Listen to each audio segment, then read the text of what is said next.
Hello, everyone, and welcome to the second of four events entitled Belatedness and North American Art. The event today is called Belatedness and U.S. Exhibitions in Transnational Contexts.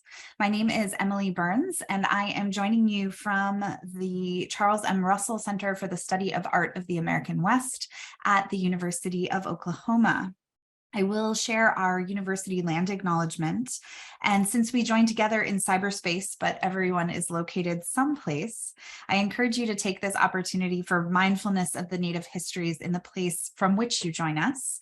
And if you are outside of settler colonial land, please consider how all parts of the world are impacted by the legacies of imperialism, in part via the colonial and settler histories, which are entangled with this series' concern with the logics of belatedness. Long before this university was established, the land on which the university now resides was the traditional homeland of the Haznai Caddo Nation and Kirikiris, Wichita, and affiliated tribes. We acknowledge this territory once also served as a hunting ground, a trade exchange route, and migration route for the Apache, Comanche, Kiowa, and Osage nations. Today, 39 tribal nations dwell in the state of Oklahoma as a result of settler and colonial policies that were designed to assimilate Native people. The University of Oklahoma recognizes the historical connection our university has with its Indigenous communities. We acknowledge, honor, and respect the diverse Indigenous peoples connected to this land. We fully recognize, support, and advocate for the sovereign rights of all of Oklahoma's 39 tribal nations. This acknowledgement is aligned with our university's core value of creating a diverse and inclusive community. And it is an institutional responsibility to recognize and acknowledge the people, culture, and history that make up our entire OU community. Thanks to the Center for American Art at the Courtauld Institute of Art for sponsoring this event series, and especially to David Peters Corbett for the invitation to explore North American art through the lens of belatedness. Huge thanks are also due to Acacia Finbo and Grace Williams for designing and building the website materials and handling all of our logistics and the technology. And thank you to the 29 colleagues who are sharing research across the series, and especially to the 7 who have joined us today. On defining belatedness, I encourage you to return to the first session from last October, which is available via a recording on YouTube, in which I delved much more deeply into the frame of belatedness. And I'm just going to summarize some of those key threads and how those have shaped the series and its questions to undergird our discussion today. On this concept, my thinking is indebted to the literary scholar Bernd Herzogenrath's 2001 essay, The American Adam Revisited, American Literature, National Identity, and the Logic of Belatedness. Drawing on Freud's afterwardness and Derrida's notion of fabulous retroactivity, Herzogenrath uses psychoanalysis and deconstruction to interpret the myth of the American Adam as an icon of, quote, a curious temporality, simultaneously moving forward and backward. He argues that in U.S. authors' insistence on origin stories that privilege narratives of the United States as a new Eden, they perpetually reveal their, quote, belated construction of a necessary origin. For Herzogenrath, belatedness undergirds both the anxious desire to engage in origin building, to insist upon newness and unencumberedness, and its temporally disjointed retroactive construction, which intermingles making and reception. With attention fixed on futurity, U.S. cultural producers often find that their quest for the new is perpetually deferred. The emerging paradox is that, rushing to be early, writers find themselves anxious about being late, resulting in an uneasy sense of being behind in the trajectory of time instead of on the cusp of it. Applying this frame to histories of North American art, as this series does over this academic year, we find spaces to consider anxieties of making and of reception that prompt numerous questions. To what degree are the constructions of culture and of time standardized and naturalized from power centers? And what is the role of the micro, the specific, the intimate, and the peripheral in shaping these? What does it mean for cultural production to be new, old, on time, ahead of time, behind time, delayed, late, or not yet arrived? How have artists, critics, viewers, and art historians harnessed temporalities to leverage certain narratives and to challenge inherited beliefs? How is belatedness dialectical and relational? How does it build fungible constellations? How has North American art in particular been both historically denigrated and celebrated through ironically longstanding charges that parts of the continent were young, without history, and without tradition compared with European civilizations? What are the contours, limitations, and implications of belatedness? As this set of events identifies and critiques the myths around newness that have constructed a sense of US cultural belatedness and more broadly American cultural belatedness, the talks show belatedness as a capacious and malleable mode of framing that can be traced through and around objects, exhibitions, aesthetic choices, and in the historiography of the field. By offering models of temporalized culture and the opportunities to engage time from multiple directions, the series challenges straight chronologies of history and progress by taking up anachronistic, heterochronic, and rhizomatic temporalities that stretch backward and forward at once, and that produce a parallax that reminds us of the ever-contingent nature of historical and contemporary perspectives. I'm just going to share my screen now so that you have this on hand as I chart out what our session is up to today. Today's session focuses on transnational exhibitions of US art as spaces for cultural performance. And I've organized the talks chronologically, discussing John Singleton Copley and Benjamin West in 18th century London, all the way up through abstract expressionism on display at Documenta 2 in 1959. How has the display of US art in transnational contexts built or rejected ideas of US culture as belated? How did artists and institutions navigate recognition of their own identity performance in international settings? What is the role of art criticism in reinforcing ever-dynamic ideas of culture as, to use Emily Balouneff's terms, quote, belatedness and provincialism evolved into positive affirmations of American identity? We will hear from 6 speakers in turn, introducing them briefly as they begin their presentations, and I'll be posting more extended bios in the chat. Please feel free to populate the Q&A box with questions at any point, and we will address them in 2 sections of discussion following each set of 3 papers. I will moderate the first section, and Dr. Angela Miller from Washington University in St. Louis, the second section. So with that introduction, I now turn our attention to our first speaker, who is Emily Balouneff, the Kelso Director at the San Antonio Museum of Art. And her presentation is entitled Minding the Gap, John Singleton Copley's Provincialism, Belatedness, and the Paradox of Colonial Self-Fashioning. Thank you, Emily. And thank you, Emily and David. And I assume that everyone can see my screen. And thank you to all of you who are listening in this evening.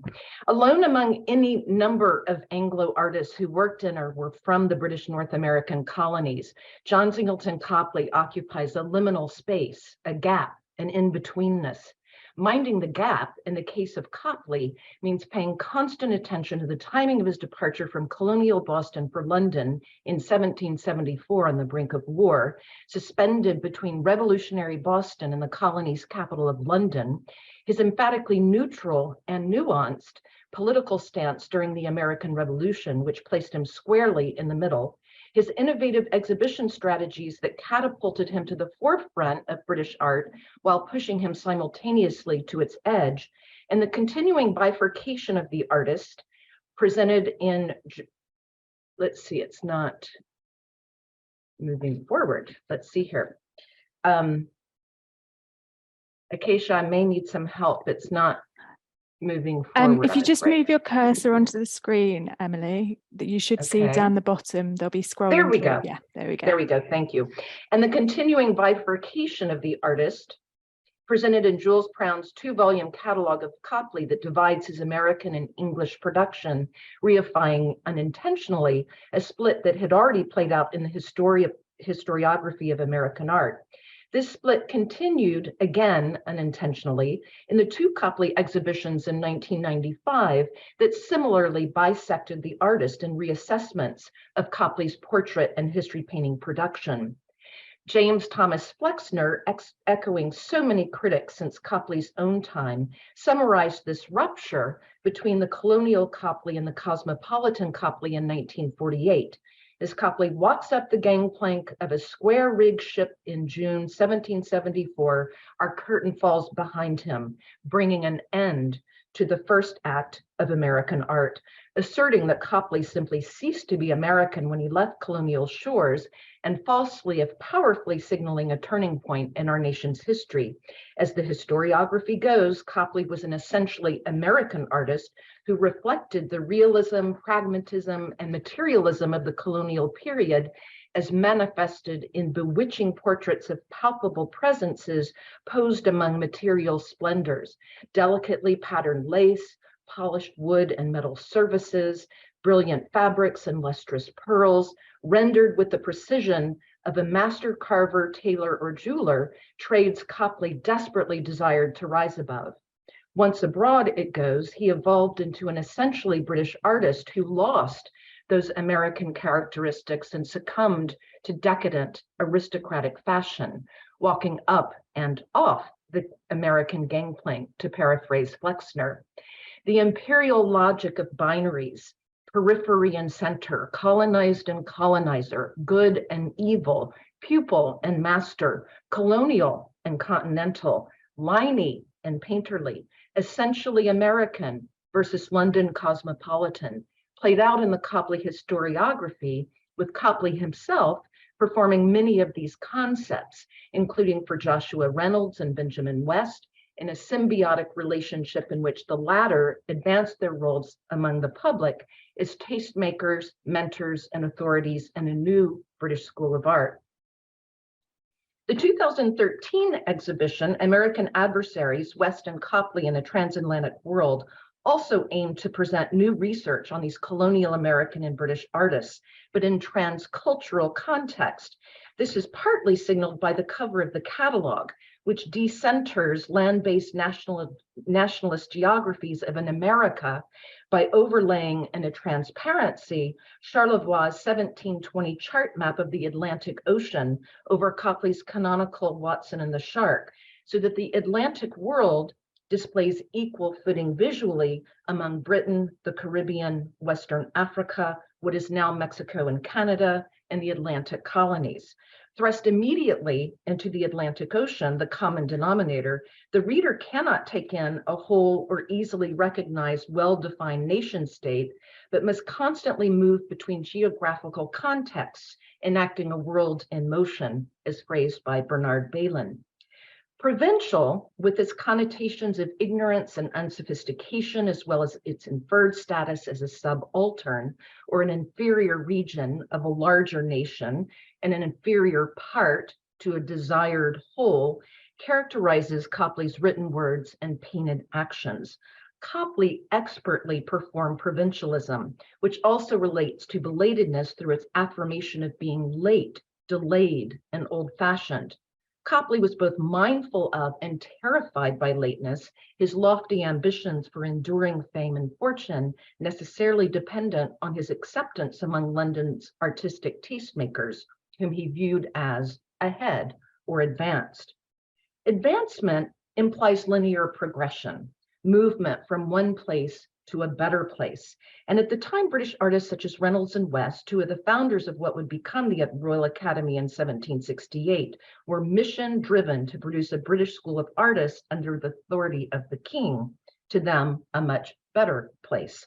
This lofty national school of art based on the ancients and European old masters, as spelled Reynolds, was by no means certain when Copley sent A Boy with a Flying Squirrel for inspection among London's connoisseurs, the only ones for him who counted. Yet William Hogarth and his artistic circle had a competing claim to a national school in which humor, satire, and the elevation of Dutch and Flemish art, base artists, according to Reynolds, could better define Englishness. But Hogarth died in precisely the year Copley painted his exhibition piece, so that Copley's colonial performance seen here, viewed in a London context of Reynoldsian aspiration, took on a sense of urgency and finality among his critics. It was found to be unique and remarkable, especially in the context of the artist working in his little way in Boston, but also faulted for being labored, too liney, over minute, and expressed the following year in another picture that received constructive criticism, lacking due subordination of the parts to the whole, as if the canvas itself embodied imperial binaries. Copley's insistent materialism likely reminded Weston Reynolds of the dangers of an unimproved state, one flourishing because of trade, but not yet sufficient in cultural refinements. Copley exaggerated these colonial conditions, writing that there is neither precept, example, nor models to form the taste direct and confirm the practice of art.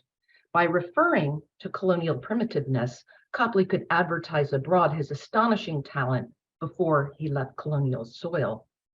By claiming a state of innocence, Copley drew attention to his desire and potential for improvement, a term that reverberates throughout 18th century Anglo-American literature. At the time, the astonishing gain in transatlantic wealth based on the insidious institution of slavery introduced moral problems that could be contained by improvement. This included Reynolds, who would become the Royal Academy's first president, who argued that the artistic profession would be validated through its active promotion as a civilizing agent. By claiming that enlightened artists extolling public virtue through their art could prevent a society of merely economic men, Reynolds constructed a role to play for English artists in the expanding circle of trade. Copley's insistent desires for improvement and claims of innocence worked to his advantage because they signaled his participation in the notion of progress and his yearning to be a part of a bigger program in which artists would serve as civilizing agents in a society transformed by a market economy. It was a symbiotic relationship in which both benefited. If Copley performed belatedness or provincialism in the colonies, once abroad, he practiced strategic foresight, inventing the one picture exhibition that controversially separated himself from the Royal Academy, to which he had been elected after the monumental success of the picture you see here, Watson and the Shark, which appeared in the Royal Academy exhibition of 1778. Copley understandably bemoaned the radical and violent mobs of Boston that had once threatened his family and home. Yet in London, he welcomed the crowd. Indeed, he once wrote that a painter must be conspicuous in the crowd if he would be happy and great. He invited the crowd to view his performances in rented rooms, charging an admission and promoting a subscription to a print that would memorialize the experience. The contemporary history painting viewed in the one picture paying exhibition, a concept and format that he invented, including the death of the Earl of Chatham, the death of Major Pearson, the siege and relief of Gibraltar, moved fine arts into the realm of spectacle, into an immersive, singular experience that was also self-serving, independent, and different from the body of the Royal Academy presented to the public in its annual exhibitions. Copley courted controversy for being early and an irritant on the Academy body that had helped nurture him. But Copley's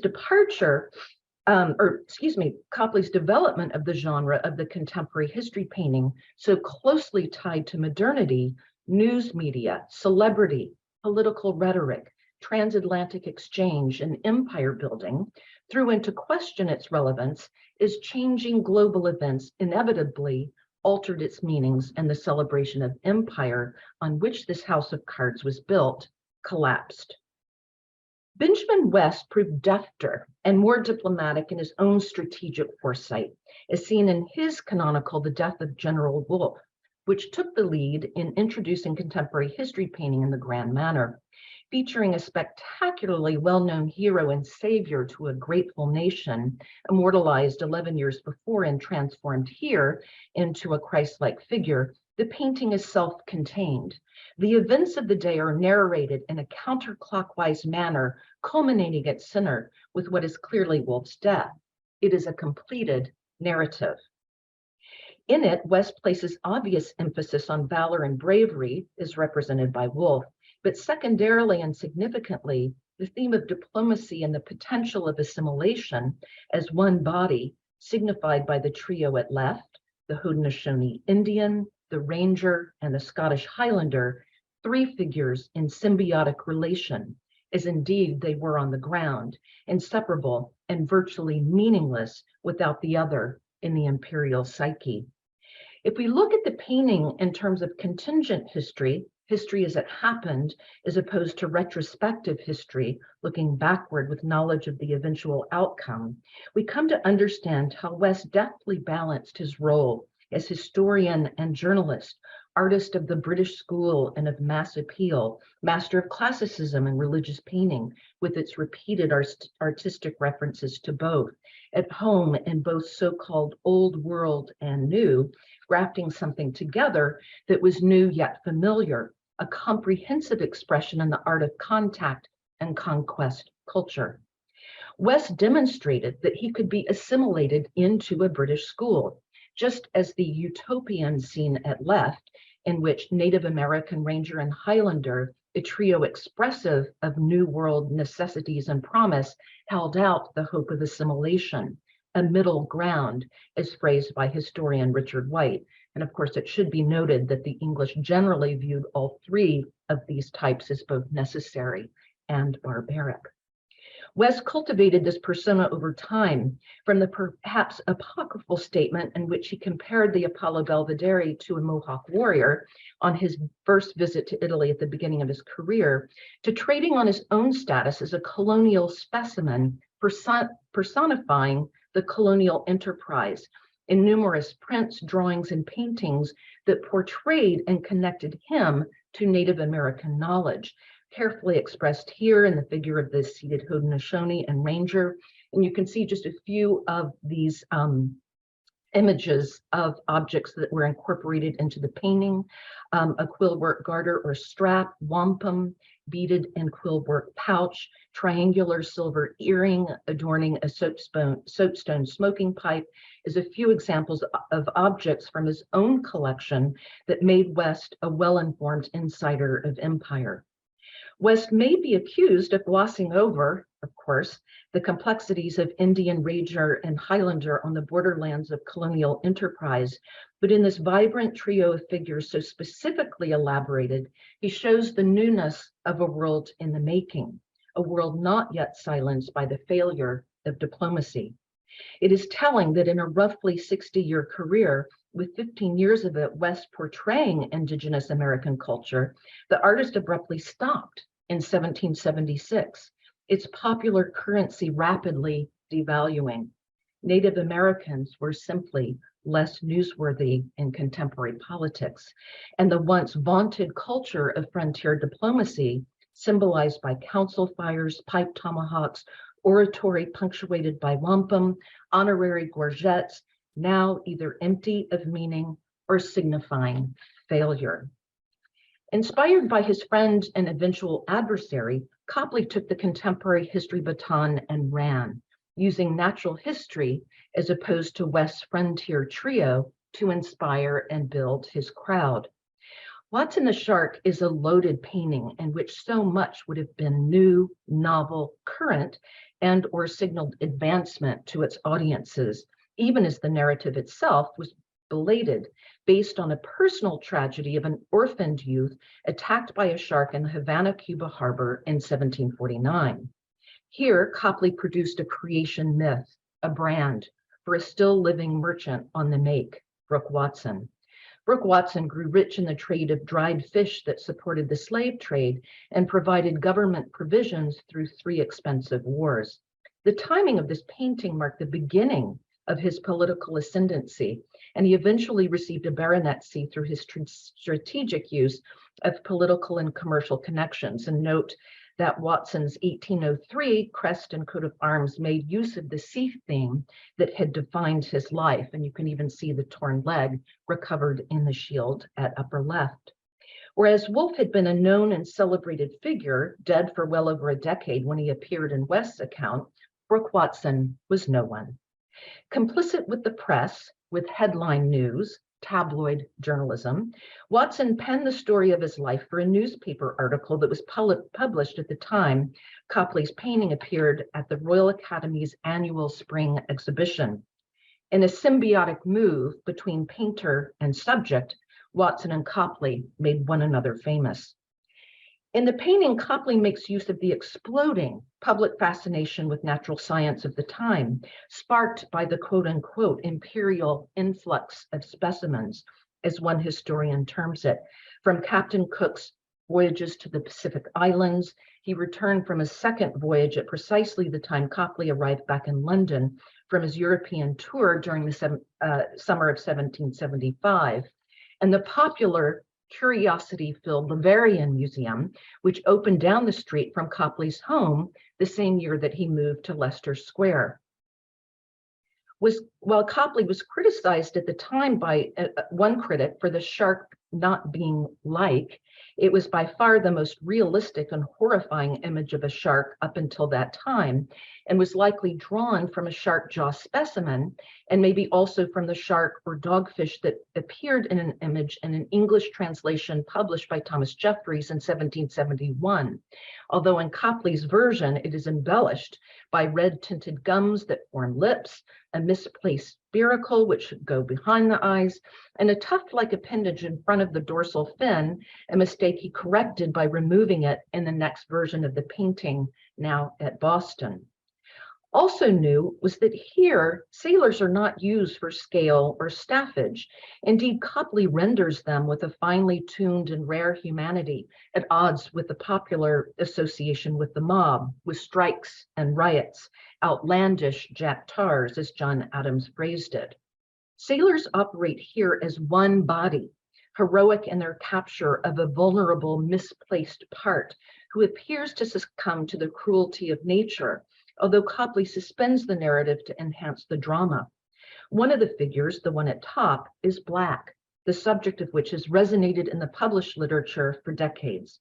Importantly, he is a Black sailor, a type associated in the contemporary literature of the time as a fluid figure, with a shifting identity that might encompass slavery, freedom, mistaken identity, fame, or protest, or a combination of them.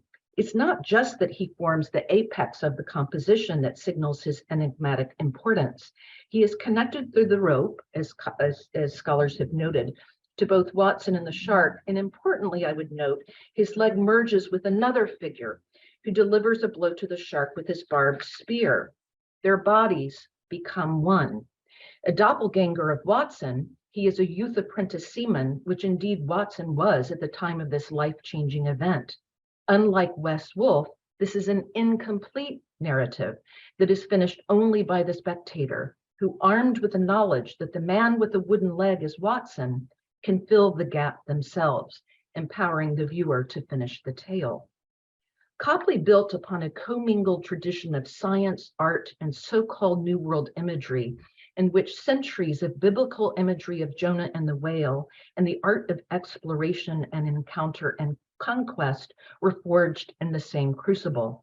The composition used for showing New World fishing traditions, for example, is here, changes little over the course of 200 years in natural history illustration in virtually any language. A boat full of figures is shown in profile with a figure at the helm spearing fish, and importantly, as you can see here, takes us beneath the ocean. In Copley's hands, mythological and Christian themes intertwine visually with pagan customs and contemporary natural history in a visual expression of the encounter and conquest of cultures in the imperial enterprise. Using a structure of symbiotic relationships, either between Watson's doppelganger and the Black sailor, or among natural history, exploration art, and biblical and mythological legend, Copley produced a fraught image of empire. Like the painting's transparent scrim of water that takes the viewer above and below the sea, a pictorial device that derives from natural history illustration, and one that Copley adopts for the first time in painting, Copley simultaneously engages the sentient world and the unfolding mysteries of the abyss that were actively coming to light at the time. But if West holds out the hope for a better or assimilated or middle ground world in The Death of Wolfe, it is unclear what world it is that Copley describes as the shark speeds perpetually toward its prey, never closing the gap. Thank you. Emily, thank you so much for this rich paper. I'm now noting, after you mentioned the imbricated bodies of the African or Black figure at the top of the painting and the body of Watson, the way in which that scarf that's blowing in the wind is echoed in the leg position of Watson in the water. So interesting.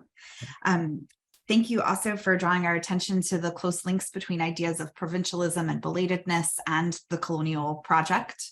And I particularly appreciated the phrases throughout your talk that get us to questions of the instability that belatedness speaks to. So thinking about Copley as irritant, talking about Copley as afraid. And in this exhibitionary space, it seems also a fascinating thread that I'd love to pick up later about how objects and people alike are operating as colonial specimens in this transnational dialogue. So thank you so much, Emily. And if people from the audience have questions for Emily, please go ahead and put them in the chat and we'll return to them in the Q&A session.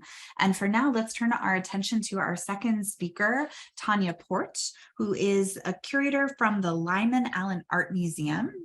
And Tanya's talk is entitled Timing and History in Trumbull and Sully's Early American Single Painting Exhibitions. Welcome, Tanya. Thank you so much, Emily. It's such a pleasure to be here and such a delight to hear Emily Ballouneff's talk, which is extraordinarily rich in terms of content.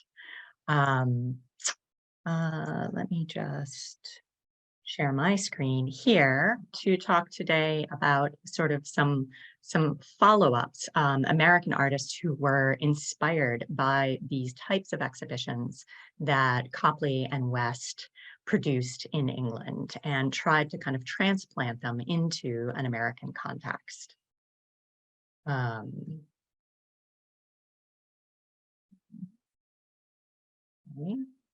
Oh, there we go.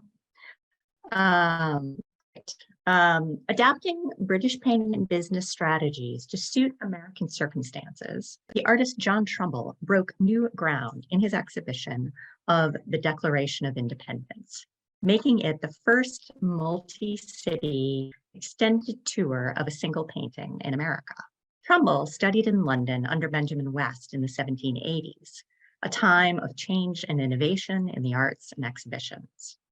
Under West's guidance, Trumbull advanced his artistic skills and was exposed to the strategies initially employed by John Singleton Copley in this kind of new format for single painting exhibitions.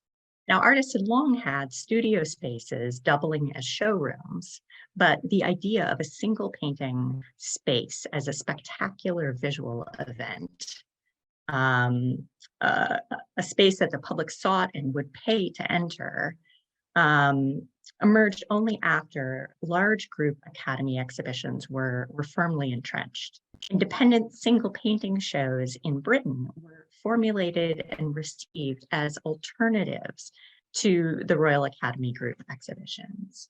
And you can just see, this sort of the difference between the crowded walls here of these spaces and the type of spectacular interior that that Copley really pioneered with curtains and architectural framework that was extraordinarily compelling.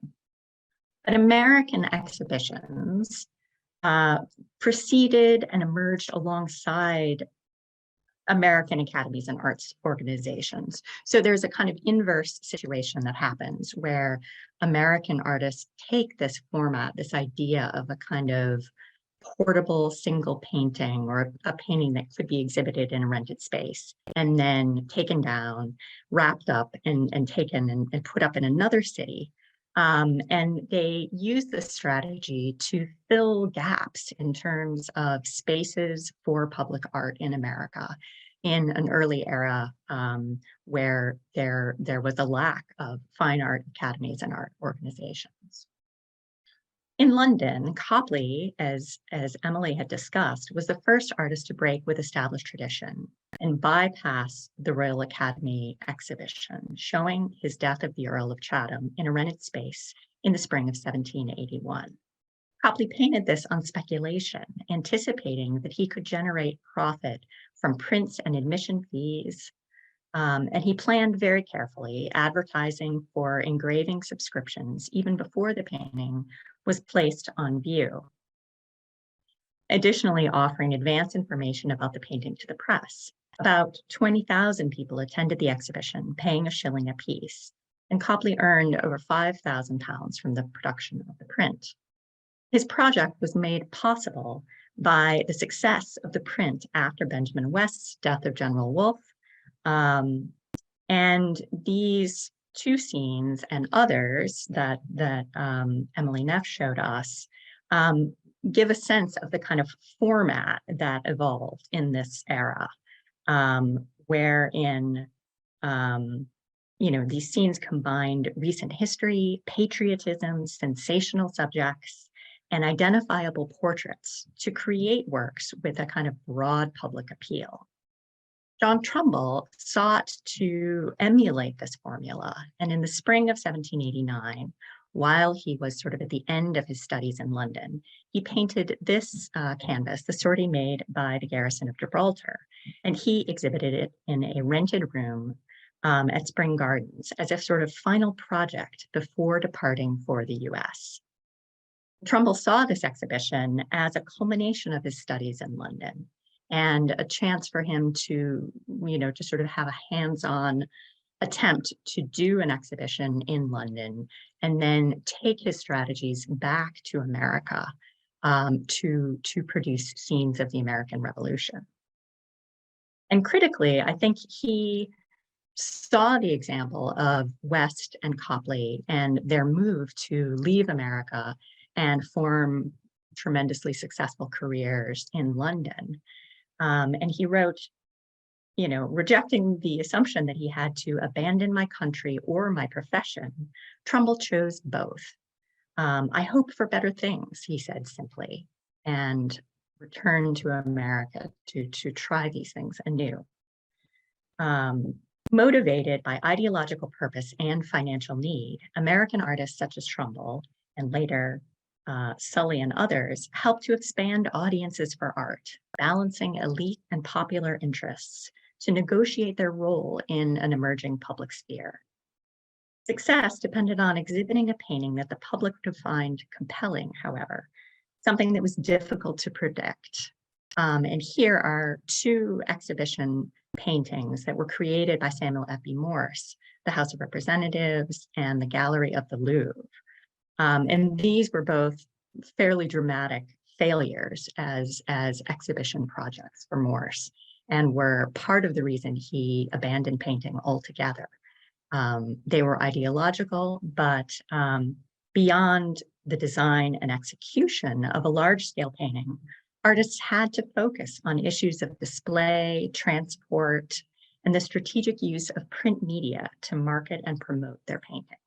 It was something that Morse struggled with. He sort of felt they were amazing and they should speak for themselves. Now, John Trumbull's Declaration of Independence imagines a symbolic moment in US history, the presentation of the approved draft of the Declaration to the Continental Congress in Philadelphia on July 4, 1776. The five standing figures act as a focal point, bringing viewers into an almost intimate moment of exchange. The loose semicircle of congressmen witness and enact their participation in the document. Trumbull's scene is semi-fictional in many respects, but what is accurate about the painting are the portraits taken from life or as near from life as Trumbull could get. Begun in 1786, the composition was created as part of Trumbull's series to document the important events of the American Revolution. Without a patron, he worked at a reduced scale, intending to produce engravings after these scenes. And here, this is the sort of smaller original version of the Declaration. that is in the collection of the Yale University Art Gallery. The project stalled and lay fallow for some years, but it was revived following the War of 1812. In 1817, Trumbull lobbied for and received the commission from Congress to execute 4 scenes from the Revolution for the U.S. Capitol Rotunda, beginning with the Declaration of Independence.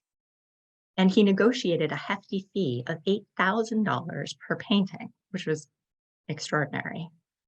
Trumbull painted and then exhibited the 12 by 18 foot Declaration, and exhibited it in cities loosely en route to Washington, showing it to about 13,000 viewers in New York, Boston, Philadelphia, and Baltimore. The exhibition tour was influential and controversial. Knowing that this painting was a recent federal commission, viewers anticipated a clear-cut, government-sanctioned version of history. But what they saw instead was something far more complicated. Composed initially in 1786, the scene favored the recollections of Thomas Jefferson and John Adams, who advised Trumbull and told him to include influential non-signers in the painting. Trumbull combined information from essentially 3 sources, from Jefferson and Adams, from the signed document itself, and from the logistical and physical reality of which signers of the Declaration he was able to find in person and portray. By 1818, though, when this painting was exhibited, Trumbull's painting was out of sync with popular history. Facsimiles of the signed document were in circulation by then, and viewers expected the painting to be a visual translation of the signatures on the Declaration. Trumbull's additions and omissions seemed like mistakes, or worse yet, challenges to the authority of the Declaration itself. The painting's long history, its belatedness, played a key role in its reception, but issues of space and place were important as well. Viewers in New York, Boston, Philadelphia, and Baltimore saw the painting each through their own regional lens. In Boston, the Declaration was shown at Faneuil Hall, the cradle of liberty, and the site of important town hall meetings early in the Revolutionary era. This proved to be a potent symbolic space for the painting. Trumbull persuaded John Adams to visit and view the painting here, circulating this news to the press in advance so that crowds had assembled to witness the event, providing a celebrity endorsement of sorts for the painting. In Philadelphia, however, the painting was shown at the Old State House, Independence Hall, the setting for the painting itself. Over 5,000 visitors attended over the course of 10 days, and the exhibition offered an intriguing historical spectacle. But the collision of art meeting life amplified the differences and mistakes between the architecture of the painted interior and the building itself. Trumbull had initially composed the scene in Paris based on Jefferson's memory of the room, and many details proved to be incorrect. Each stop on Trumbull's route also brought its own regional perspective, and viewers were concerned with how their local revolutionary heroes were depicted. In Boston, Samuel Adams was seen as one such flaw. A critic described being almost unable to find him in the painting because of, quote, his unfortunate position, pilloried between the shoulders of 2 gentlemen beside him. And we can see here he is circled in red. Just as Bostonians expected to see their heroes in the limelight, so too did Virginians. One visitor wrote, "With all the interest I felt in this painting, it had great faults. One, I'm sure every Virginian will concur. General Nelson, Francis Lightfoot Lee, and Carter Braxton are entirely omitted from the painting." For such viewers, Trumbull's mistakes at the local level invalidated the entire composition, suggesting, quote, other faults in the design and execution of no inconsiderable magnitude. Trumbull responded to this criticism publishing a notice in various newspapers describing his goals and the complex origins of the painting. He also worked to reconcile some of these problems and tracked down a descendant of Nelson, which he painted into the small version of the Declaration that it was still in his studio, modifying the prototype in response to this negative reception. He must have intended to transfer the figure of Nelson into the Rotunda painting, but he never actually did so. Trumbull's Declaration of Independence was problematic, but the format was groundbreaking in many ways, as the first multi-city exhibition of a single history painting in America. Trumbull's publicity and financial success were powerful precedents that other artists soon followed, notably Thomas Sully with his 1819 Passage of the Delaware.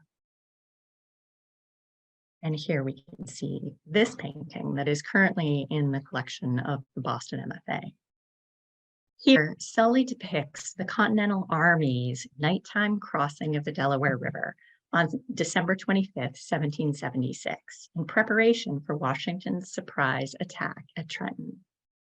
Just right of center, Washington dominates the scene, sitting majestically astride his white horse.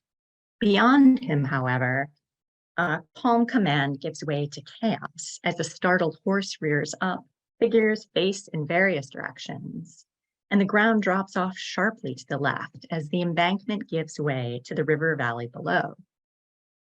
Sully's scene is unbalanced and uncontained, offering dramatic contrasts in scale and space. Chronological disjunction and belatedness help explain some of the challenges that Sully faced. The event had occurred over 40 years before it was painted, 7 years before Sully was born, and the crossing of the Delaware River had never been painted prior to this point. So there were no visual or compositional precedents. And of course, we now associate this event, so much with Emanuel Leutitz's painting version of the scene from 1851. But in Sully's moment, in 1819, this hadn't been produced. Sully's challenge was to create a new scene by combining copied portraits of Washington and others with as much firsthand information as he could gather. The most important evidence was the physical landscape of the Delaware River at Trenton, which Sully visited under the same wintry conditions that Washington had faced, providing compelling material for the scene. Thus, the steep embankment represents a divide between secondary sources and personally observed knowledge, as well as a shift between portraiture and history painting.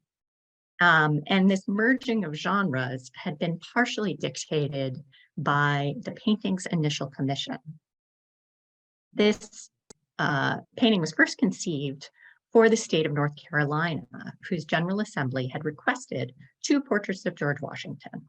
Sully proposed one of these be a historical portrait of Washington at the crossing of the Delaware as an alternative to a standard portrait.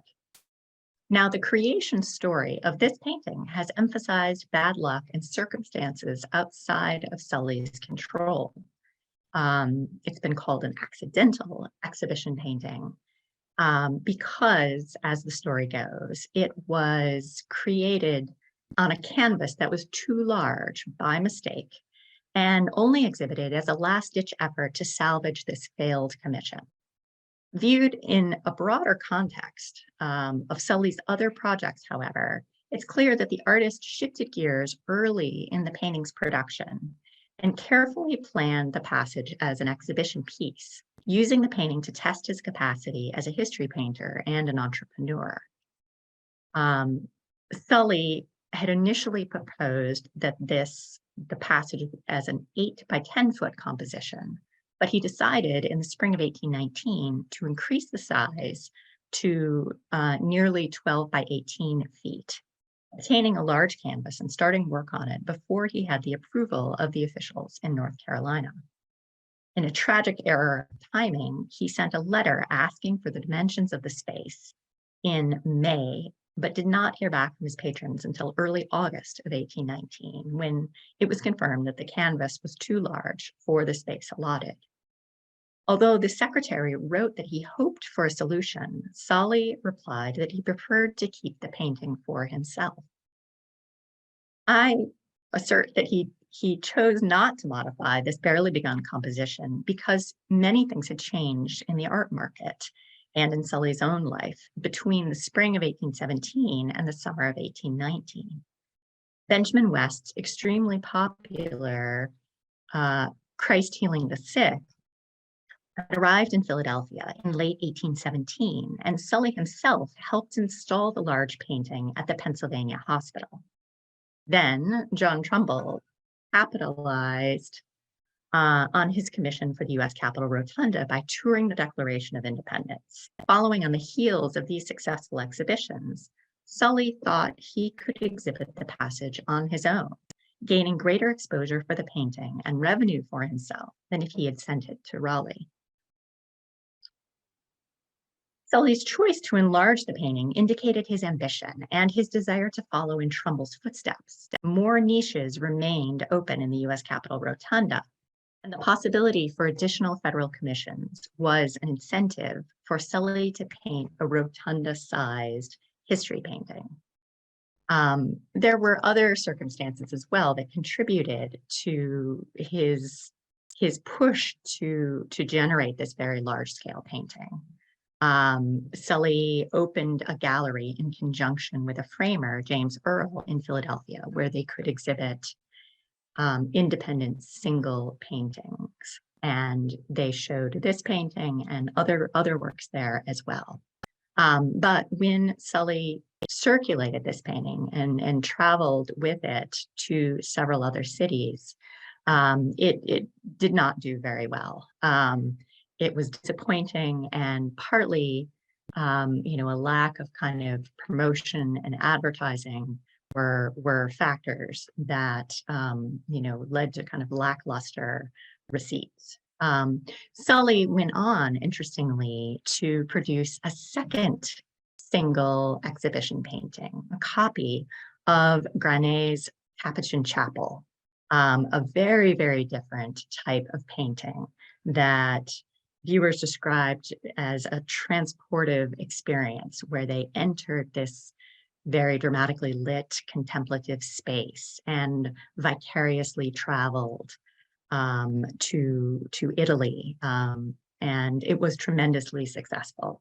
So it's interesting to think about, I think, in many ways, failure of history paintings or the challenges of history paintings that needed to be factually accurate, trying to kind of pin down details of history that were both, belated and in some cases not firmly solidified in terms of a kind of universal national consensus of events and impacts.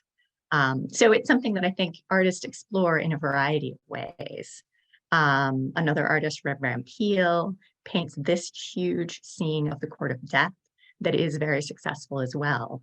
So it's a study of, of a variety of topics and thinking about how this British format works and shifts in the ways that American artists are exploring history painting and how to engage in the public sphere in this era. I know I've run out of time, but thank you. Thank you so much, Tanya, for this wonderful discussion of the medium of history painting and how its conceit of taking a singular historical moment and then kind of rendering it in perpetuity, kind of freezing it in that space, is a perfect point of entry into the topic of belatedness itself. And thinking about the Trumbull Declaration of Independence in particular as offering this perpetually belated and oblique access to this founding national moment. Look forward to talking further about the relationality of belatedness in the Q&A. Thank you. We will now switch gears after two talks thinking about Anglo-American relationships in the period after the Civil War. As many of you know, the kind of transnational dialogue space sort of recentered to French and US dialogues in many contexts. And in a lot of ways, the same issues of provincialism and a sort of temperament that is seen as more rugged or incipient is circulating through that literature and scholarship, really from the period beyond the Civil War. And picking up on these relationships in a slightly later period of the 1930s is our next speaker, Caroline Riley, who is a research associate in the Department of Art and Art History at the University of California, Davis. And Caroline is sharing work from her new book, MoMA Goes to Paris in 1938, which is hot off the press. Congratulations, Caroline. And her talk for today is titled American Cultural Innocence as a Political Tool in 1930s France. Caroline.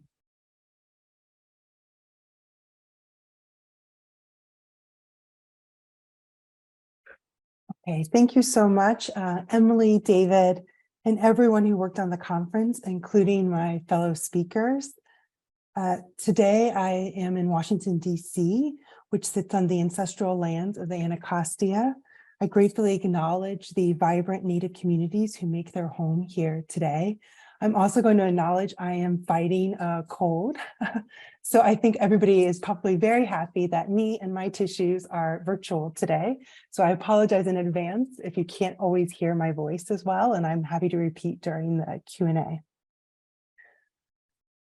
In the shadow of the Second World War, American art took on new meaning as an expressive medium, as monetary and cultural commodities, and as the physical embodiment of the United States when displayed in Paris.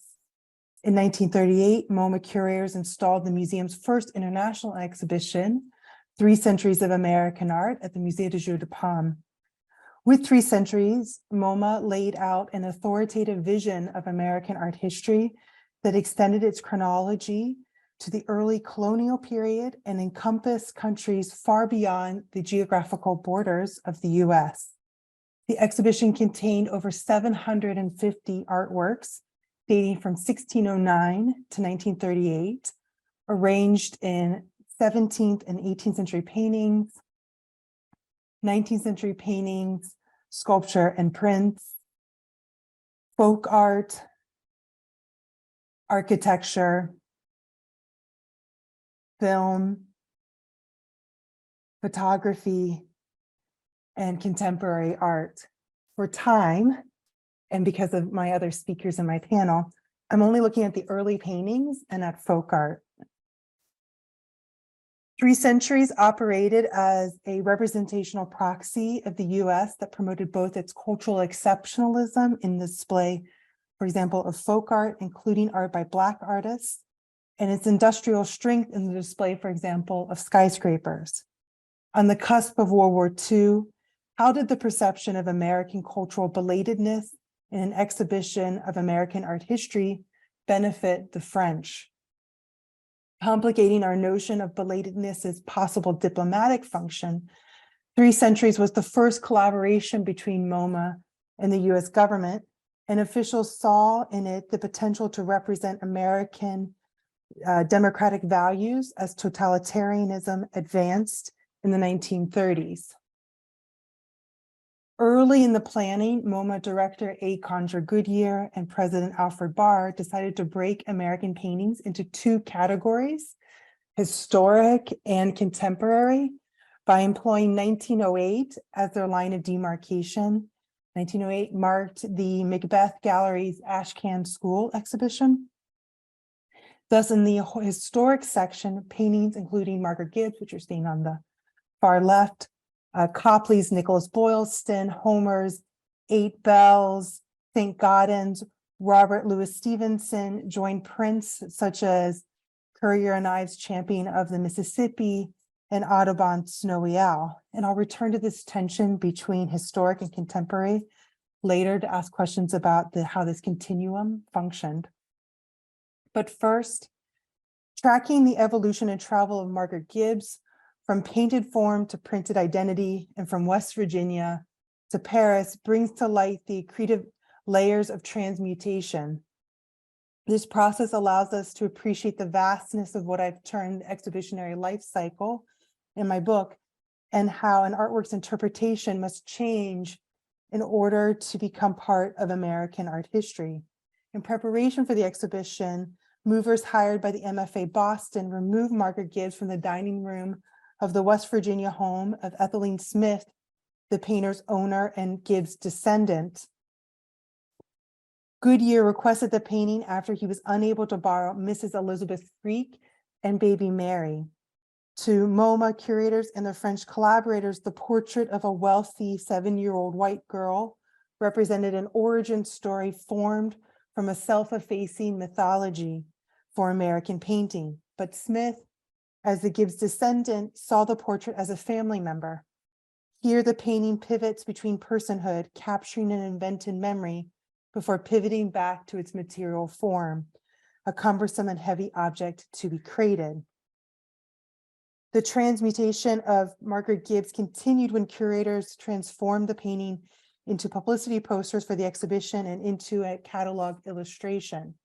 The French officials arranged for 500 Margaret Gibbs posters to be spread across the French capital, dotting roads, metros, and trains. An ocean away from Smith's dining room and immersed in French culture, images of the young 1670s girl now walked the boulevards, waited for trains, and traveled beside commuters around the city and outlying neighborhoods. The choice of a child, consciously or not, would have reaffirmed in many viewers' minds the inculcate status of the United States, both as a nation and as a people, with its own art and art history. Remarkably, the other poster was of the Daily News skyscraper in New York City, which was created in 1930. In short, MoMA and US government partners were keen to use the 1670s portrait because its age legitimized American art and, more importantly, the United States. Meanwhile, they liked the skyscraper because it represented power and modernity in the country. And we're going to spend a little bit of time on this.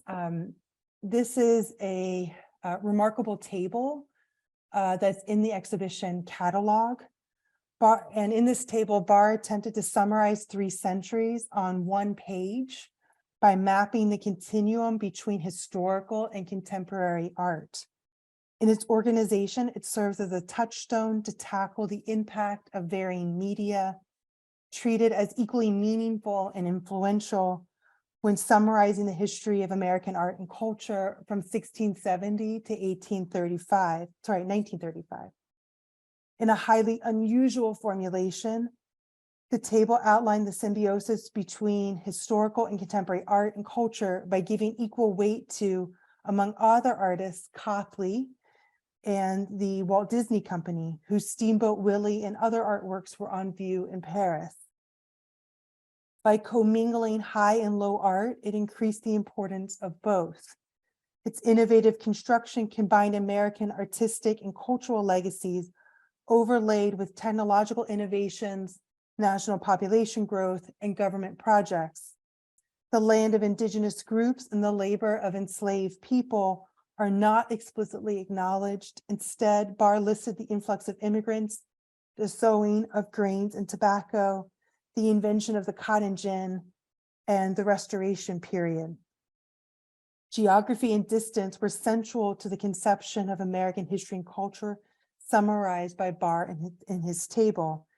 He charted knowledge by measuring the differences between the US and France with statistics and by drawing up points of cultural confluence when the two countries supported each other, which diplomats must have liked. I can't imagine they wouldn't.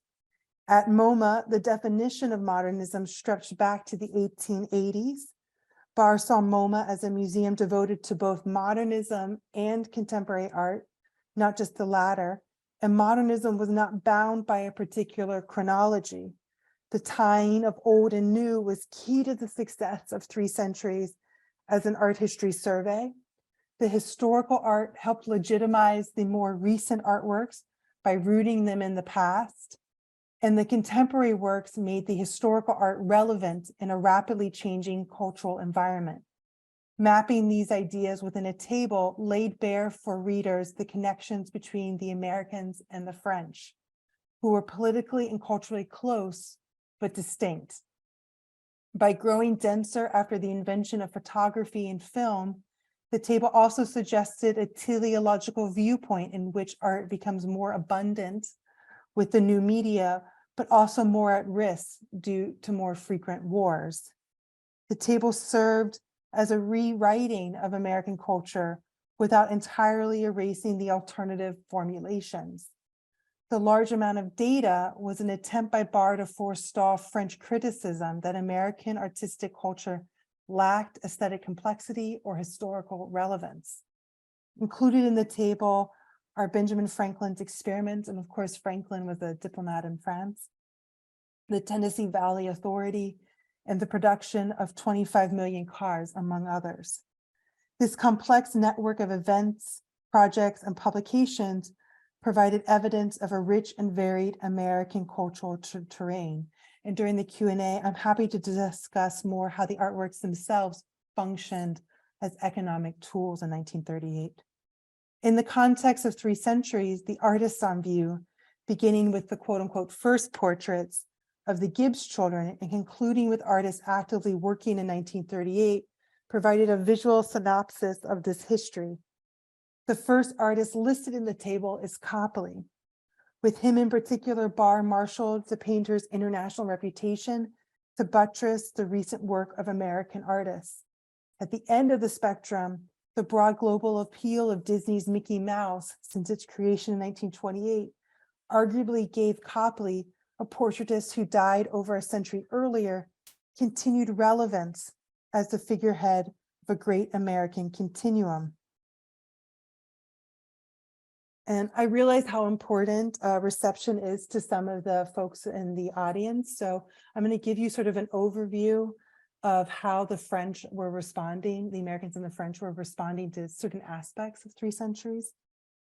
And I'm going to turn sort of lastly to the use of photographs to illustrate the exhibition in American and French newspapers.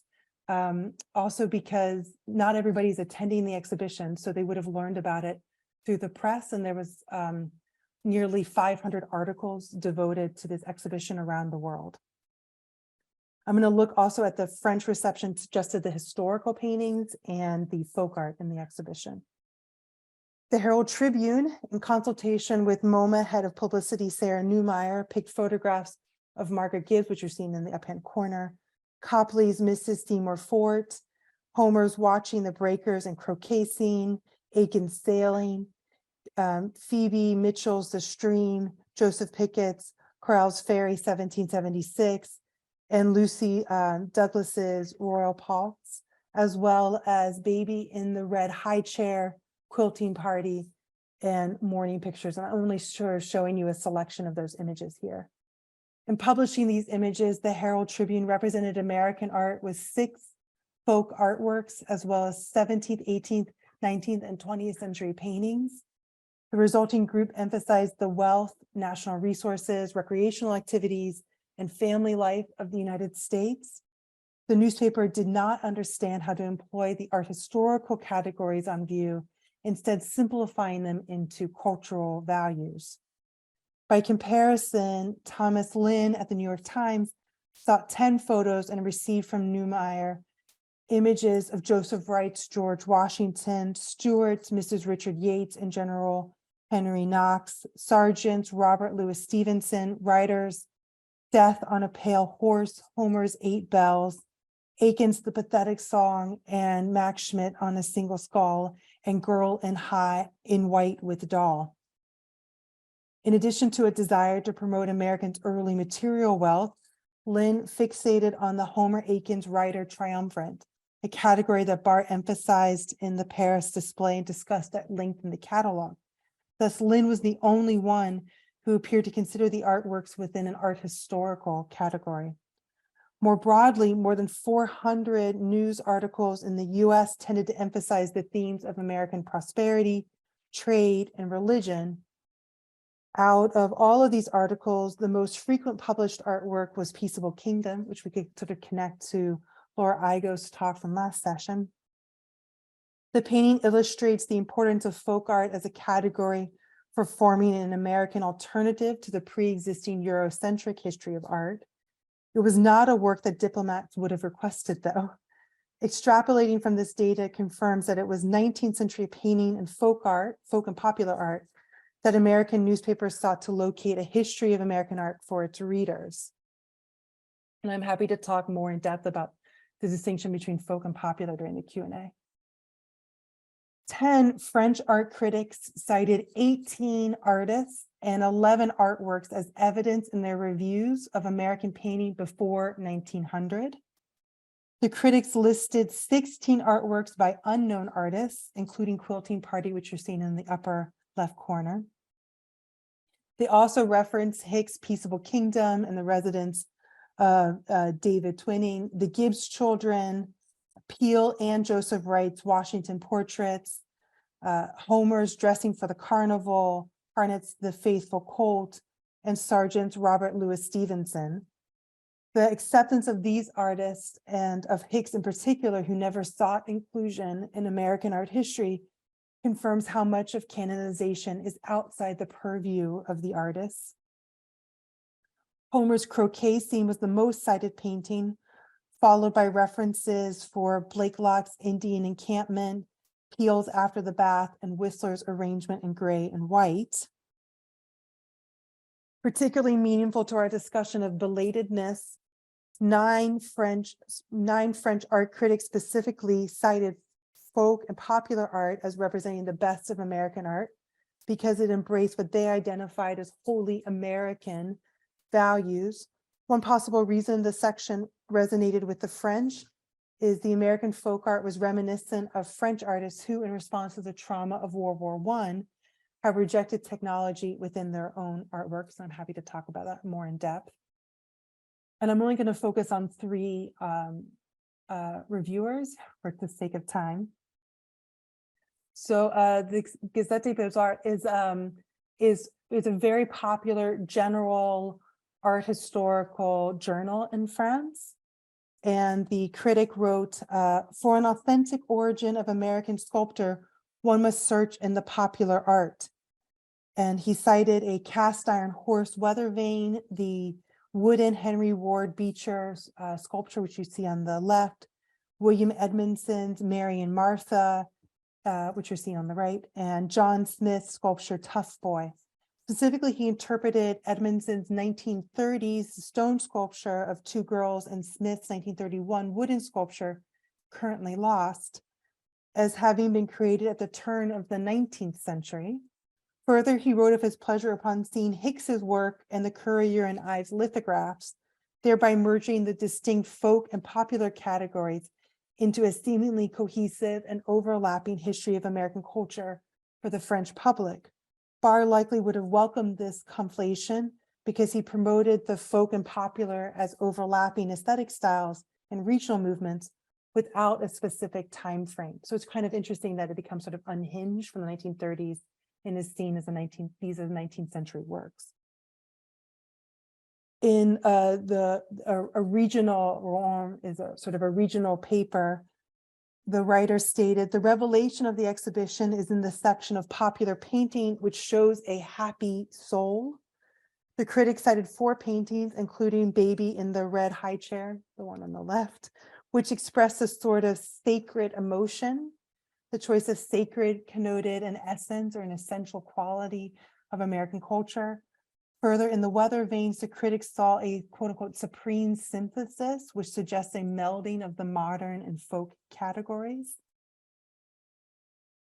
And then Maximilien Gauthier and Marianne wrote that the folk art espoused an instinctual American spirit embedded in the folk forms and drawn from European antecedents. He compared American folk and popular art to the branches of a tree that had produced and continued to produce distinctively American art while still being rooted in though no longer beholden to European art. Quote, "What one sees here is the national branch of a tree whose roots are all international. We continue to feel at the base of American art the presence of Europe, but elements taking on a local color deriving from a totally foreign culture." While Holger Cahill, who's was a famous writer of folk art and also worked at MoMA when 3 Centuries was being created, disassociated American folk and popular art from Europe, Gautier insisted on placing it in an international framework from which the US had benefited. His desire to exert French influence on American folk art may be attributable to the political and economic turmoil of the period. Indeed, by arguing for the French impact on American artworks, he advocated a form of cultural recovery in which French artists supported an American pre-industrial art. For him, if French artists could help create pre-industrial art in the United States, then they could create their own folk art as well. His approach reaffirmed art historical hierarchies, but permitted a belated strategy in both nations' cultural output. In sum, returning to the entry of 3 Centuries, we see that MoMA created 2 fountainheads in its origin of American art. If you enter to the right, you see one centered on Margaret Gibbs, Copley, and Euro-American transnationalism. If you enter to the left, you see one centered on folk art and Mary and Martha, without clear chronologies and more accepting of women and people of color within its definition. For MoMA curators, both relied on shifting constructions of time and tied themselves to contemporary art to enact meaning. French diplomats tied themselves to US folk art and early painting as a pre-World War I alternative history, and simultaneously to US industrial strength, a strength that they hoped would defeat the Nazis. Thank you very much. Thank you so much, Caroline. This is such a massive amount of material, and you so beautifully distilled for us some of its key threads, especially as it regards the themes of belatedness and a kind of political discourse that's happening through this exchange. The other shift from the first 2 papers, I think, relates to the idea of institutional narratives emerging rather than the kind of individual kind of antics and kind of marketing strategies of artists. It kind of blows into this larger cultural conversation through this. It's also really fun to think about Barr making other charts. I know. I was so excited when I saw the chart. Yes, it is. It's a really fantastic one. So I'm going to now invite Tanya and Emily Balineff to rejoin us. So we can have a little bit of discussion before we move on to the second half of the session. Thank you all. And for those of you who are listening, feel free to send questions to the chat, and we're happy to address them over the next couple of minutes or at the end of the session. We already have a great question in the chat from Rachel Essner, who is a wonderful scholar of artist studio spaces. And Rachel asks, it's a question specifically, I think, after Emily's talk, but I'm going to kind of broaden it a little bit because I think it's relevant for all 3 of your presentations. Rachel's asking about display strategies. How do, I think she's asking kind of how was lighting used? How were objects hung? What were the kind of surroundings? And I think we could even broaden to consider like what display decisions in these exhibitionary environments informed how people received or responded to the objects on display. I mean, I don't talk. Yeah, go ahead. Well, no, I love that question, and I would do. Obviously, it comes from written records as well as visual records, and the facsimile that both Tanya and I showed is actually based on the Spring Garden Show, which was a kind of domed structure, and you could see as Tanya pointed out, the bunting. And lighting usually came from above, but I would do a shout out to Kaylin Weber, who wrote a marvelous dissertation reconstructing Benjamin West studio, as well as his art collection. She did it for University of Glasgow, I don't know, 2011. And so she was able to recreate that space, which gives us a sense of the art of display, so to speak. And there is a print that was published after West's death of his Newman Street studio, in which you can see the lighting from above, the bunting that surrounded the paintings, both sometimes above the painting as well as below, very densely packed spaces, punctuated interestingly with Caroline's. I was looking at the sculptures that would frame doorways and so forth, and you see that in effect in Benjamin West's studio as well. So obviously very theatrical, again lit from above, and it's a kind of display type that has remarkable endurance, because Dulwich, one of our first the same idea of the light coming in from light boxes from above as being a kind of ideal light, rectangular spaces as a kind of ideal shape to draw people through a space with sight lines and so forth. So it's a rich topic. I'll stop there. I might add, I guess, in the touring context, it's interesting to think about how, paintings were kind of unfurled and hung, and, curtains or other details would be added, but it was all in a kind of semi-temporary arrangement. And I know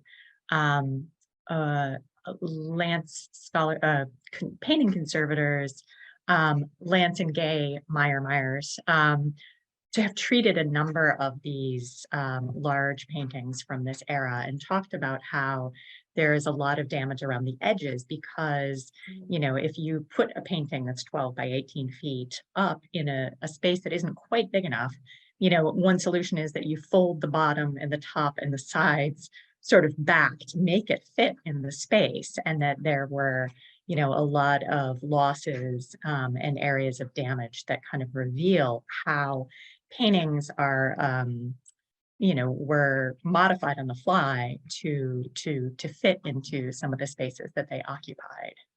But it is fascinating to think about the theatricality of all of that, and how important all those details were in generating a kind of overall environment, and thinking about later on how people like Frederick Edwin Church are so successful with these spectacular landscape paintings that create this immersive environment with potted plants and so forth. So I think, sort of adding to that discussion, what was really fascinating in the 3 Centuries show is the importance of paint. So the 18th century, the 17th and 18th had like a darker color to the walls that reminded me a lot of like World's Fairs and sort of larger public collections. And then you get into the 19th, and then photography, film, they have white walls, the MoMA white walls that we all expect. And then what was really fascinating is like the 1930s works were on panel walls often. And so it was almost like they were still under construction. They weren't quite in the canon yet. And so they weren't really able to be whited. They weren't quite comfortable with that strategy. Yeah, it was fun. Great. Thank you all so much. Yeah, it's really interesting to think about how the experience for viewers is shaped by these dynamics and decisions, and also thinking about the like lit from above and building this notion of kind of sanctity, or kind of like in the last painting that Sully copied, this kind of spiritual experience. It's almost invited. I should also say they used arrows in 3 Centuries. So whenever in doubt, just follow the arrow to get through the show. It's like choose your own adventure. It looks like there's another question in the chat, which is directed towards Caroline, about the appreciation for folk art by the early 20th century French critics being linked with growing interest in abstraction in France and Germany at the time. And I'm thinking too about kind of the co-option of folk art as a kind of anti-modern trope. But I guess I associate it with slightly later, like John McCoubrey's book, The American Tradition in Painting, where that same portrait that you showed that's plastered all over Paris in the 30s is kind of taken up in that vein, but it seems to have started much earlier. Do you have thoughts, Caroline, about this relationship between abstraction and folk art? Sure. I would say that Christina Wilson has written a bit on this and MoMA's history, which I found really helpful. And then Romy Golland and Ken Silver have written on sort of the French, what's happening in France. And my book does get into sort of the cultural history of France. And so it does often seem that this folk category is like a salve for the French, because they are so, I think it's hard for us to remember, but the interwar period was so devastating for France. You know, they have ministries are rising and falling continually. The government is in flux. They have riots all the time. So the folk art really did seem to some degree to be this alternative pre-war, pre-industry history that was not in pain. When it came to places, so the Germans did write about 3 centuries, but they were most excited about the film, unsurprisingly. I mean, Hitler loved Disney films. And the photography. So, and you did see that more often in Europe, that they seemed to be very interested in the film and photography sections. And that in part might have been because the MoMA illegally sent out a press release on the film because they felt like the French weren't doing a good enough job with PR. So against the French request, they did it themselves. And sure enough, they got results. So I hope that's helpful, Virginia. Hooray for cultural politics. I know, right? The gossip Yes, of it all. indeed. Well, thinking about the space for institutional politics, we should probably turn now to the second half of our events, but I'd love to bring you all back at the end for Q&A a second time with the full group of talks behind us. So thank you all for your wonderful papers and brief discussion. Thank you, listeners, for your comments and questions. Please keep them coming. And now I'd like to turn the moderation over to Dr. Angela Miller, who was my dissertation advisor, a wonderful professor of art history at Washington University in St. Louis, and someone who has long shaped the way that I approach cultural politics and transnational exchange. And I'm so grateful, Angela, for your longstanding mentorship. Thank you, Emily. It's a great honor to see what you're doing with that training. It's absolutely exciting. So thank you very much for your, for organizing this really ambitious series of events over the next few months, of which this is the second. So also thank you to the Courtauld and to David Peters Corbett for helping to make this possible. I'm really looking forward to these 3 talks. I think we're all going to learn a lot. They span basically from the period just following World War II all the way to 1959, so a period of about 15 years, when the status of the United States obviously was very much emerging into prominence, or what Henry Luce called the American century. So that's the context for these talks. What I'm going to do is to offer a few framing comments to begin, and then present the 3 talks, and then I'll have some comments for each of the 3 papers afterwards before we launch the discussion that will, of course, include the audience. So in this session, we're considering exhibitions as events, and I want to explore what that concept means, what the event implies. And it does imply, I think, frameworks of both intention and reception that I think we should keep in mind. Each of these frameworks offers various forms of belatedness to tie this back into the major themes of the series. Exhibitions are shaped by the aspirations of the event organizers. In this panel, those range from the US government to CIA-funded organizations serving US hegemonic ambitions, to the Museum of Modern Art as a kind of leading institution, as the leading institution promoting modernism in these years. International reception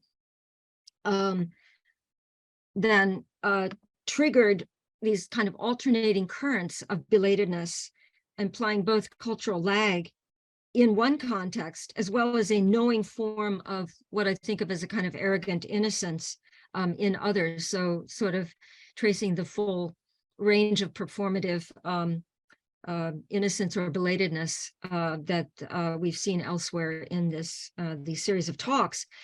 Along with the intentions of the organizers, these exhibitionary events also imply an audience of the public and of critics and observers. And so the reception aspect arrives or comes in here as soon as we start to consider the audience for these various exhibitions.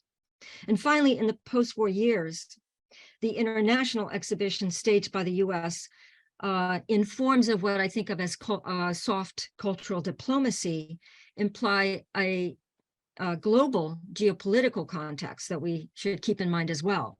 And I think all of these papers I'm anticipating will engage those three areas of intention, reception, and global geopolitical context.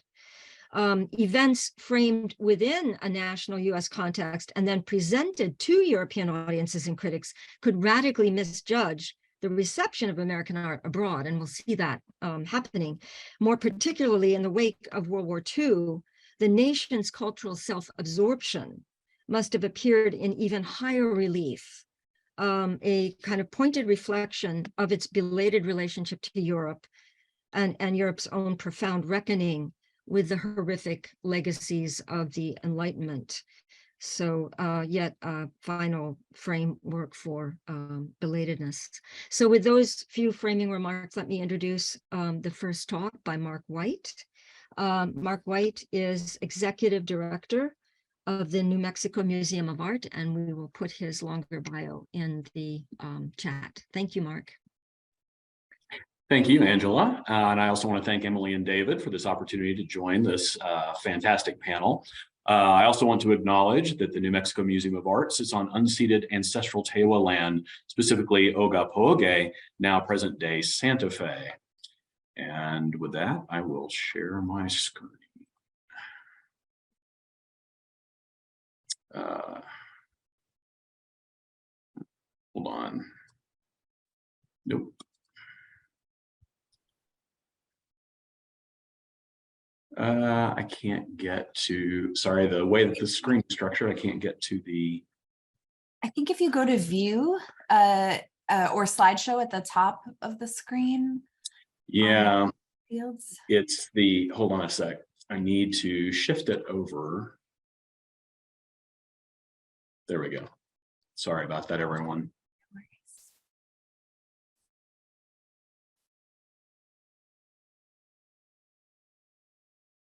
Okay. In October 1946, the U.S. State Department organized the ambitious exhibition, Advancing American Art, a broad survey of contemporary American art intended to expose foreign audiences to the diverse range of stylistic and thematic tendencies present in the United States by the 1940s. While other surveys of contemporary art had been mounted within an international context, such as IBM's Contemporary Art of the United States, which was organized for the Golden Gate Exposition in 1939, Advancing American Art was the first survey of contemporary art created with the purpose of traveling abroad.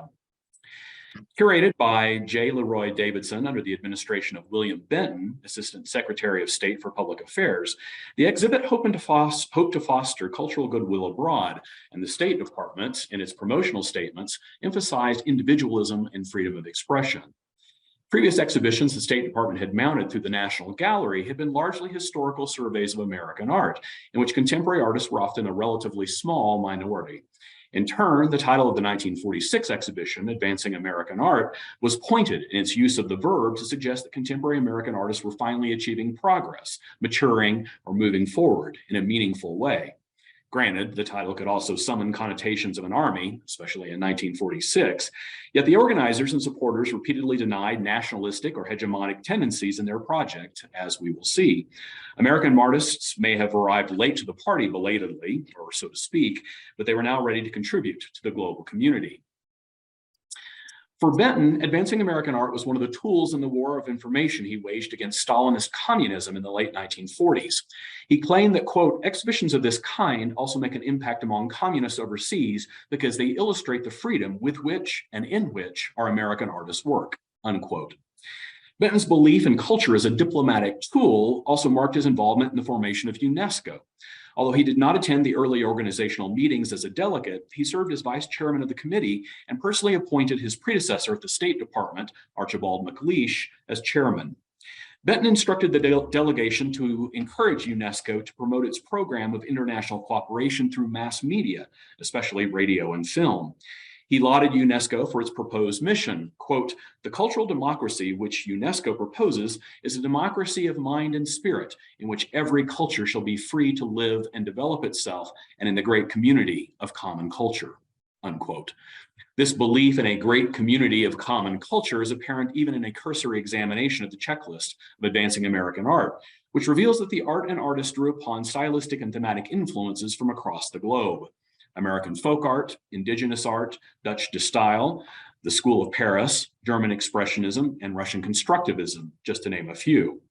In this regard, advancing American art demonstrated a heterogeneous modernism that emphasized both intellectual freedom and the multiculturalism of the United States, as opposed to a nationalist American style, which at this point was largely a reference to regionalism, which was conspicuously absent from the exhibition.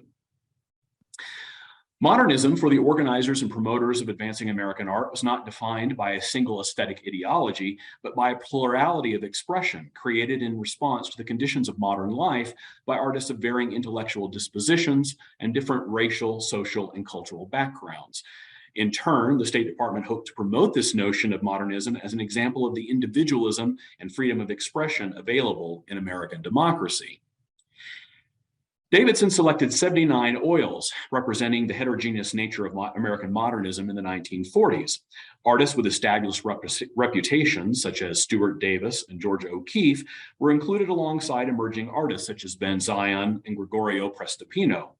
Stylistically, the show demonstrated Davidson's interest in the diverse and global character of American modernism. In his description of the exhibit, he argued that, quote, the American artist has not relied solely upon contemporary Europe for inspiration, but like the European, has drawn directly upon Africa, the primitives, the Near and Far East. In addition, for America, there has been a source not as yet thoroughly explored by the critics, American folk art of the 18th and 19th centuries, on which many American artists have based their approach, unquote. Today's audience might cringe at Davidson's belief that cultural appropriation was somehow synonymous with globalism, yet in the context of the 1940s, such appropriation, for better or worse, would have been considered a sign of respect and admiration for the cultural traditions of non-Western civilization, despite any awareness, or perhaps lack thereof, of the religious or social underpinnings of the objects from which they drew influence, or, for that matter, the lasting effects of colonial occupation. With that in mind, Davidson did intend to demonstrate that contemporary American art was the product of myriad influence from across the globe. European study and exposure to Fauvism, Cubism, and Expressionism had an impact on many of the most prominent American modernists of the generation, such as Arthur Dove, Marston Hartley, John Marin, and Max Weber, and they were represented by recent works to both acknowledge their place in American art history and their continuing influence.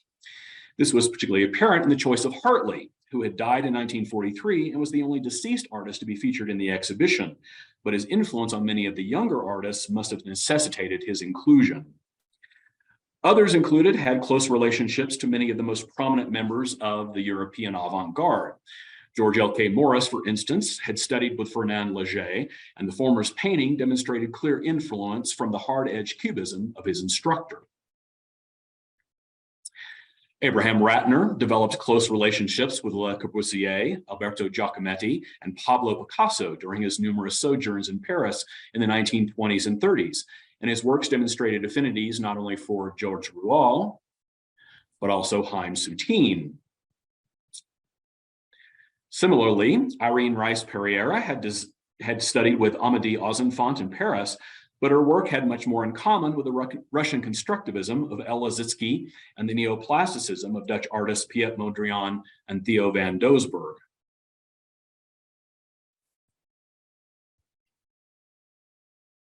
Artists such as Romare Bearden and Byron Brown were not as well connected as some of the previous artists, but their debt to Pablo Picasso was abundantly clear. Bearden's At 5 in the Afternoon was a reference to the Spanish Civil War and the death of Spanish poet Garcia Lorca, similar in many respects to Picasso's notable Guernica from 1937.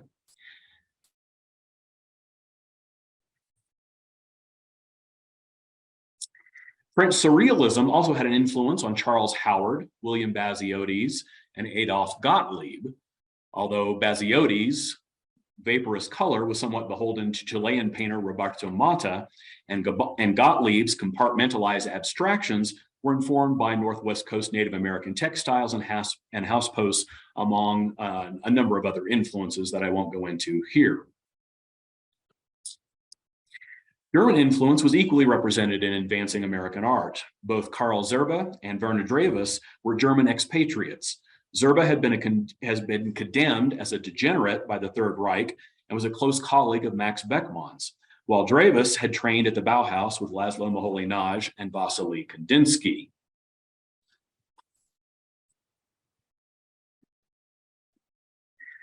Expressionism had widespread influence among American social realists and was evident in the works of Philip Evergood, Jack Levine, and Ben Shahn.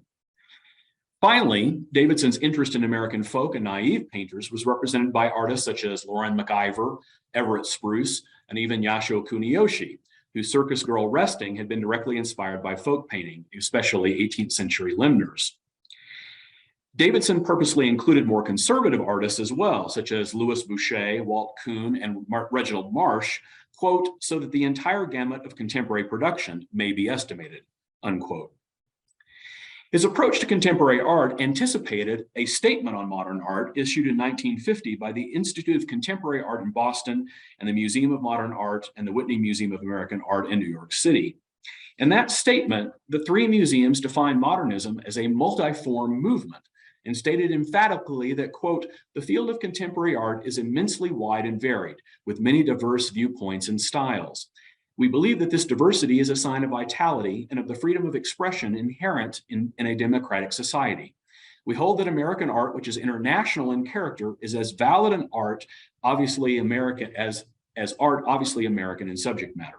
We deplore the revival of the tendency to identify American art exclusively with popular realism, regional subject, and nationalist sentiment. Davidson had anticipated their endorsement of diversity, freedom of expression, and internationalism 4 years earlier with advancing American art. The State Department planned a more ambitious exhibition schedule than usual for advancing American art to help fulfill its mission as both a demonstration of the heterogeneous global nature of American art and as a tool against communism. On October 4th, Advancing American Art premiered at the Metropolitan Museum of Art, a singular event for State Department exhibitions. The editor of Art News, Alfred M. Frankfurter, recognized that the exhibition stressed the global origins of American art and a promotion of individualism. As he said, quote, these painters stem from sources as wide as the whole globe, of which each segment becomes daily more indebted to another as they come closer together. Their names themselves are an ethnic cross-section. As an idea of America has subordinated the concept of racial origins, so the growing international fabric of culture has subordinated nationality and art to the poetics of the individual. Hence, the individual is emphasized here. 49 paintings from Advancing American Art traveled to Paris, where they were paired with 38 watercolors. Together, they would form the American representation at the Musée d'Art Moderne's international exhibit celebrating the creation of UNESCO, which then opened on November 18th. Jean Cassou, the director of the Moderne, was impressed by the diversity of the exhibition. As he noted in the pages of Art News, the paintings included, quote, seem infinitely varied. Obviously, a great richness and fecundity is created by the diversity of races. Germans who bring a Central European expressionist violence to the exiles, Russians, Spaniards, Latin Americans, and those others who blended into the symphony the lessons they learned from Montparnasse and the School of Paris. Native notes are also heard, particularly from those abstractionists and surrealists who have not been directly influenced by the European styles. They receive their inspiration from their imagination and from the dynamic energy of your own continent. The exhibition received similar press at its next venue in Prague. Much of the planning had been undertaken by Ambassador Lawrence Steinhardt and Czech-born American composer Hugo D. Weisgall, who worked as a cultural attaché in Prague after World War II. Weisgall's efforts were guided not only by his personal interests in furthering Czech and American relations, but also by conviction in the internationalism of post-war American culture. He helped publish and wrote an essay for the Eastern Hemisphere portion of AAA, in which he expressed these beliefs. The essay begins with a brief history of American art, starting with John Smibert, the first immigrant American artist. He quickly accelerated his narrative to the 1930s and the influx of refugee artists from Europe. He argued that this new generation of artists had helped to create an international spirit in American art in the 1940s that signified a spirit of global unity in the coming years. As Weisgall said, the younger artists today have very little to do with the localism of the 1930s. They tend towards an internationalism more in harmony with post-war ideas. They realize that their homes are part of a continuum that includes the civilizations of Europe and Asia, as well as of the primitive peoples. All of this has nothing to do with politics, but is an expression of the prophetic function of art, which has been heralding the idea of one world from the beginning of the century. It is the artist who makes us conscious of the essential unity, which is the very stuff of our single earth, unquote. Weisgall not only denied any nationalistic overtones in the exhibition, but he suggested that nationalism was inconsistent with the fabric of the United States, a diverse nation of immigrants. As such, he implied that there could be unity in diversity, and while racial origins might be subordinated in the United States, it did not mean that difference was unimportant. Advancing American art, in his opinion, helped to demonstrate how American diversity had created a dynamic modern art and a spirit of internationalism in the post-war. The political and cultural attention that the Eastern Hemisphere exhibition of Advancing American Art received exceeded that of the Western Hemisphere exhibition, but it is doubtful that the State Department considered the political stakes any less significant. The State Department had been engaged in a cultural exchange with Latin America during the Roosevelt administration as a means of combating fascism and later communist influence. So it is unsurprising that Advancing American Art planned to travel to Central and South America. The State Department likely hoped to take advantage of this recent cultural exchange. The arrival of Advancing American Art in Havana, Cuba seems to have been well received, and Cuban critic Daniel Sarabadu recognized the political import of Advancing American Art as a tool in helping to, quote, maintain this post-war truce, unquote, and much of his review focused on the diversity visible in the exhibition, concluding that of the 30 paintings that were shown in Havana, there were, quote, 30 different expressive methods, unquote. In the spring of 1947, as that leg of the exhibition was moving into Port-au-Prince, Haiti, Secretary of State George C. Marshall recalled the exhibit after the public learned that the State Department had purchased modern art with a previous year's appropriation, and the newly installed Republican Congress was quick to hold public hearings questioning the racial background and political affiliation of the artists included. A broad swath of American artists convened the Artists Action Meeting, where they agreed that the recall was, quote, a step backwards in our cultural relations with other countries, unquote. The Association of American Art Museum Directors agreed and endorsed, quote, the recent programs of the Department of State in furthering the cause of international understanding by disseminating American art in foreign countries, unquote. Despite its brief life, Advancing American Art served as an important example of State Department policy in the post-war period. Its emphasis on freedom of expression and individualism as key democratic values helped Benton and his staff challenge communist ideology in Eastern Europe and Latin America, but it also redefined modern art as a diverse range of expression inspired by the conditions of modern life. Alfred Barr would later dismiss the 1940s as, quote, bewilderingly varied and without dominant direction, unquote, in his introduction for the 1958-59 exhibition, The New American Painting, organized by the Museum of Modern Art and curated by Dorothy Miller. The exhibition showed in 8 European countries and largely introduced Europe to abstract expressionism.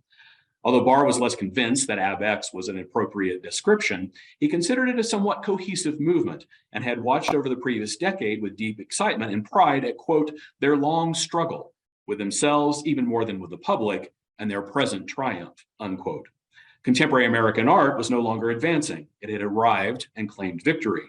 In the press release for the New American Painting, Porter McRae, director of the international program at MoMA, argued, quote, that in America, a totally new and a unique and indigenous kind of painting has appeared, one whose influence can be clearly seen in the works of artists in Europe, as well as many parts of the world, unquote.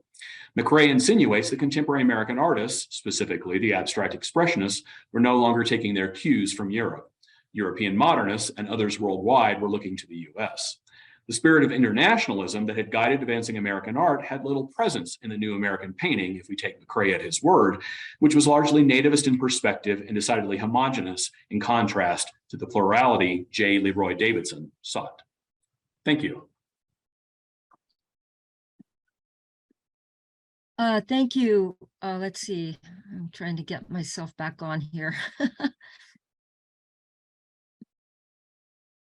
Yeah, thank you, Mark. That was marvelous, and I think it raises so many important questions about what happens between 1946 and 1959, and the sort of overweening concern with addressing both the previous war, the just recently ended war, and emphasizing the difference of American culture from the authoritarian regimes of the National Socialists, but also looking forward ahead towards the coming Cold War, and the extent to which the kind of eclecticism of 1946 by 1959 is completely out of sync with the need for a kind of branded look of American art, which is what I think where American abstract expressionism enters in and really fills a certain function. So thank you very much for that. And I'd like now finally to introduce our final paper. Matthew Holman. We're very happy to have Dr. Matthew Holman, who is the Terra Foundation for American Art Postdoctoral Fellow at the Courtauld. And his paper is called Documenta, an American Assault on Europe, Gesture Painting and the Failures of Transatlanticism at Documenta 2 in 1959. Thank you, Matthew. Thanks so much, Angela. So I'll get started. Thank you very much to the organisers, to Emily and to David, and for the brilliant papers that we've heard today. In his catalogue introduction to the international exhibition, Documenta 2 in 1959, the curator Werner Haffmann argued that a world language of abstraction had become a reality. Haffmann focused on the art and Femelle painters who had emerged in the early 1940s. In his view, these artists demonstrated that abstraction could lyrically express the artist what he called the personal mode of existence. Haffmann describes its movement like the imperialistic spread of a new style, moving from France to be absorbed by, quote, the Japanese Kumi Sugai, the Chilean Roberto Matta, the Cuban Wilfredo Lam, and the American Jackson Pollock. So these formal correspondences in many ways cast thinly veiled signals to Cold War era political unions, both pan-European and transatlantic, and they provide the backdrop to the formation of the Documenta exhibition series established by Haffmann and Arnold Bode in 1955.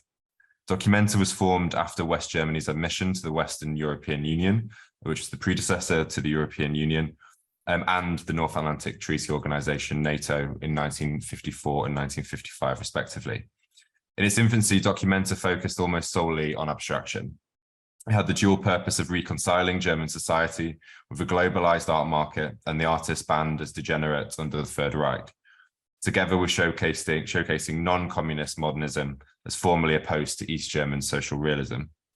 Haffmann argued that, quote, the belief in authority, the will to power, and contemporary forms of political totalitarianism oppose the freedom of the individual and that abstract art was a consequence of its freedom from restrictions, both representational and ideological.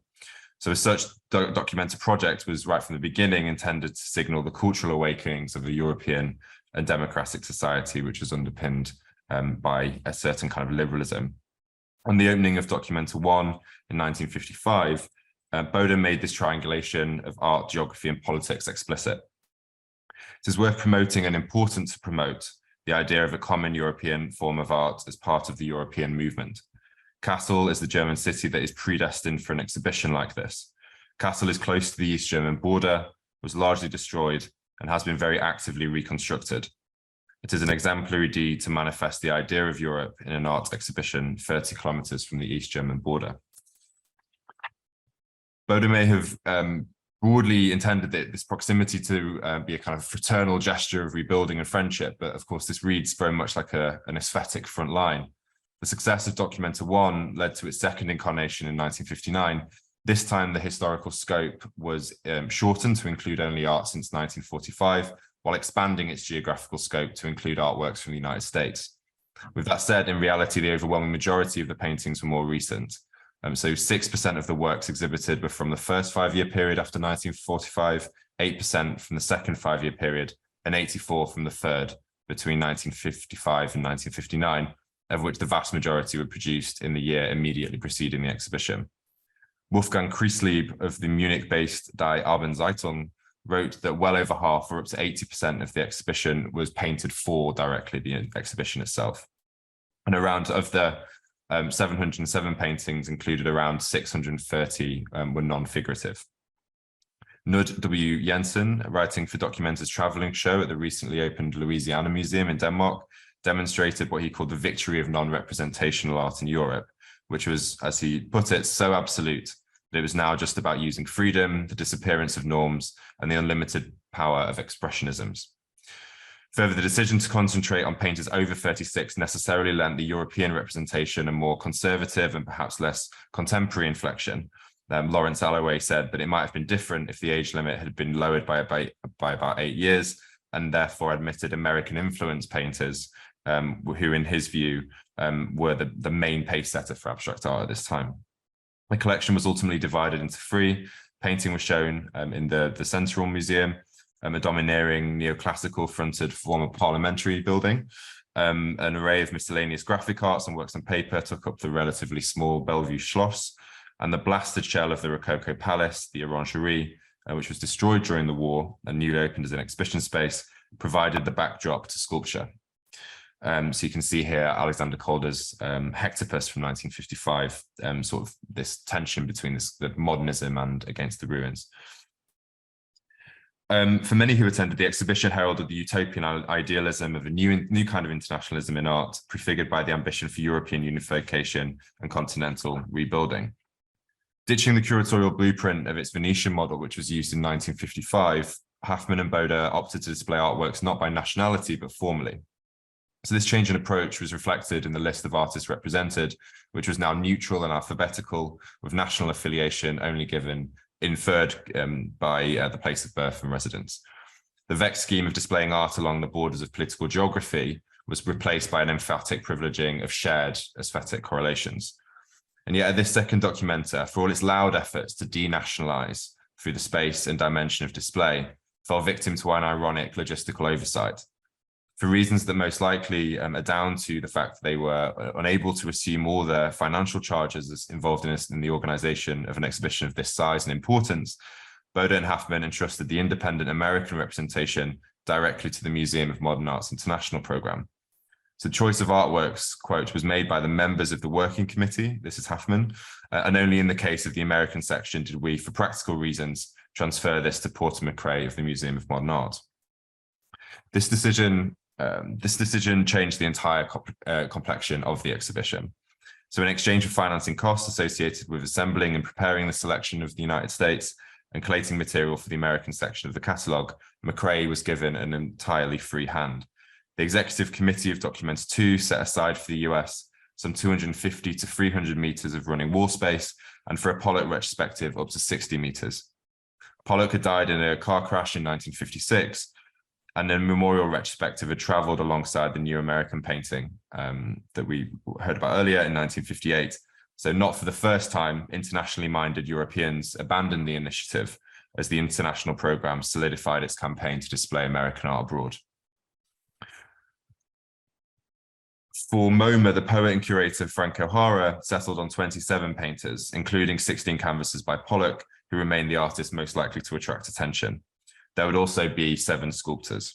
Of those 27, 17 had been part of the New American Painting exhibition. This time around, O'Hara said he was not particularly anxious to present the most familiar works of Pollock's career, many of which had traveled for that purpose. But there remained, however, in the memorial retrospective, an emphasis on the full span of Pollock's career and not just the high point of his 1947 to 50 drips. Pierre Restany argued that outside of this critical phase, Pollock's output was, quote, nothing very much. And the fact that the presentation, again, quote, rigorously balanced in point in time, only served to underline the briefness of Pollock's maturity, which extended over a period of barely 7 years. End quote. According to John Anthony Thwaites, one young abstract painter moaned, Pollock was wretchedly chosen. Everyone agreed on that. So these recent remarks in some ways demonstrate that only a year after O'Hara's Pollock retrospective was shown at the Festival of Berlin, there was still the perception that gestural abstraction, or at least its American strain, had not yet fully arrived, or that it was somehow overdeterminedly curated. The shipment from New York proved controversial for several reasons. The decision to allow only the Americans the liberty to curate their own representation had inevitably raised eyebrows among many West German critics, artists, and dealers. Some critics, like Albert Schulze-Wellinghausen, regretted that various difficulties prevented what he called this the world communication in speech to be a complete demonstration, and because the American representation, because of the ambiguity of the American section, which was undertaken by official authorities over there and could not be moderated here. So much for a powerful worldwide kind of idea of drawing people together. Others bemoaned that the American selection signified, what the American selection signified, which was a narrowing of aesthetic discourse and formal possibilities. So Guy Habask said, the debate nowadays is no longer between figurative and abstract art as it was 20 or even 15 years ago, but between various modes of abstract expressionism. In Thwaites' exhibition profile in the November 1959 issue of Arts magazine, the consternation in Kassel spilled out into an apologetic national resentment. Documenta, an American assault on Europe. They dictated their own contribution, chose it, sent it, paid for it, the pictures as big as possible, and look how weakly the Europeans are picked. Don't you see an intention in that? But the whole thing's a failure. They're nothing but Freudian complex illustrators, all of them. Speaker, a fanatic, a communist, or a jealous Parisian? Not at all. One of the few art dealers in present Germany who works in something of the grand old style. So obviously this position smacks of quite a significant anti-American bias, an obvious resentment against the feeling of cultural imperialism, perhaps, but also raises important logistical and symbolic questions that return us to thinking about the asymmetries in how art was internationalized or not, the limits of the internationalization of post-war art. For an exhibition expressly orientated towards showcasing this world language of gestural abstraction, it exposes latent inconsistencies that O'Hara and McCrae were at liberty to choose as many works as they did. The size and scale felt symbolic too. Indeed, many of the artworks, the Pollocks especially, some of which measured over 2.5 to 4.5 meters, were so enormous that they required the largest and most prestigious space in the museum for display. Again, Lawrence Alloway. The American artists are not, of course, separated from the past, but their intention seems to be to occupy the present as bulkily, as absolutely as possible. Floor plans and room allocations had to be altered and rearranged hectically, and many involved were exacerbated by the feeling that the American artworks had arrived already very late. 2 halls had to be entirely vacated for the international program's contribution, and with cruel irony, they afforded the only arrangement maintaining the national logic that Hafmann and Bode desperately sought to avoid. One of Franz Klein's paintings, most likely Massenet, was hung horizontally, which meant the white paint drippings appeared as though they ran towards the top of the canvas. Barnett Newman's Cathedra of 1951 was badly damaged in transit, as was Sam Francis' deep orange on black, which had been shipped folded and had created severe cracks in the surface. Delays also to the arrival of publicity papers, which did not arrive until the day before the press review, and the biographies which arrived after the opening, meant that the opening days, the international program relied on material from the American House over the road. But despite these issues, the general perception of American dominance of the exhibition was palpable. As Boda's handlers in the American delegation moved the works into the gallery, this conviction was quite transparent in the overpopulation, even surplus, of gestural abstraction from New York, and caused economies of space that meant wooden mezzanine sections had to break up and organize the rooms. These free archival photographs, taken of the same room and from the same wall, but from different, although partially overlapping viewpoints, demonstrates this point well. And the first on the left, seen from a central position on one wall of the room dedicated to post-war American painting, we are immediately struck by the claustrophobic positioning of the extensive modular panels that would only permit perhaps 2 max visitors to comfortably pass and view the paintings displayed on this narrow viewing corridor. And again, note the differences in how space was used here compared to the Pollock room. On the reverse of this photograph, O'Hara scribbled the identities of the paintings from left to right. We struggled to kind of maybe make them out here. Tomlin's number 10, Klein's painting number 2, on the far-facing wall, and 2 works by Willem de Kooning, Street Corner Incident and Suburb in Havana, seen through either side of the dividing panel on the right. 2 canvases by Theodoros Stamos, somewhat obscured, can be identified in the left foreground. Hafmann made the labyrinth staging principle for Documents 2 as a whole, and Harold Kimpel and Karen Stengel note in their essay exhibition, quote, while the exhibition presented itself as a directory through the labyrinth of contemporary art, it appeared as a labyrinth itself, where a minotaur waited around every corner. In the second archive photograph in the middle, we see the space divided by the intercalation of walls and the suggestion of a secondary viewing gallery at the top right, if not the stairwell itself, which allowed for different perspectives, different viewpoints, both in perspective and transversely. And finally, we see on the right, Boda's interior structure, which McCrae described as a vast shell transformed into a Mies van der Rohe architectural maze. The black beams construct a grid-like structure that support the temporary vertical panels extended from the floor to almost the ceiling, with paintings affixed to the lower half. In the lower half on Shantung in shades of grey, black, white, and red. And in this scene, the 3 paintings by de Kooning are featured, including this one, which is called Painting, but is commonly known as Summer Couch, which was in O'Hara's collection at the time. So this was 5 years before Robert Rauschenberg caused a storm in Western Europe in 1964, capped by his victory at the Venice Biennale. And Rauschenberg and Jasper Johns were not as well known in Europe at this time as the abstract expressionists. O'Hara decided to ship 3 of Rauschenberg's combines, works that attach found objects to a traditional canvas support, including Bed, which you can see here on the slide, Fore, and Kickback. The latter 2 paintings were displayed in the exhibition's parcourse, but Bed, today one of Rauschenberg's most famous works, was deemed too provocative with its suggestion of scatological, ejaculatory, or hematological drips of paint. Or, as Adrian Rich put it, the kindly quilt that becomes an unsleepable site of anarchy, in which the horizontal bed is now vertical and covered with inarticulate liquids spent from a spectral pillow. Rauschenberg's Bed was quickly relegated to a secretary's office, although it was reprinted in the catalogue alongside Fore and Kickback. Bed referenced several important stylistic movements that were then associated with American modernism, including sort of mixing aspects of the drip method by Pollock and the material recordings of fluid distribution, as well as the recuperation of the Dadaist ready-made. Some German critics, many of whom were not won over by the exhibition's self-assured mandate to exhibit abstraction over figuration and realism, singled out Rauschenberg's Dada style as derivative of European precedents. Helmuth Kotchenrother, a reviewer with the Erlanger Tageblatt, bemoaned the abstract artist's lack of radicalism, apparently marketed for the demands of a German art market guided by American trends.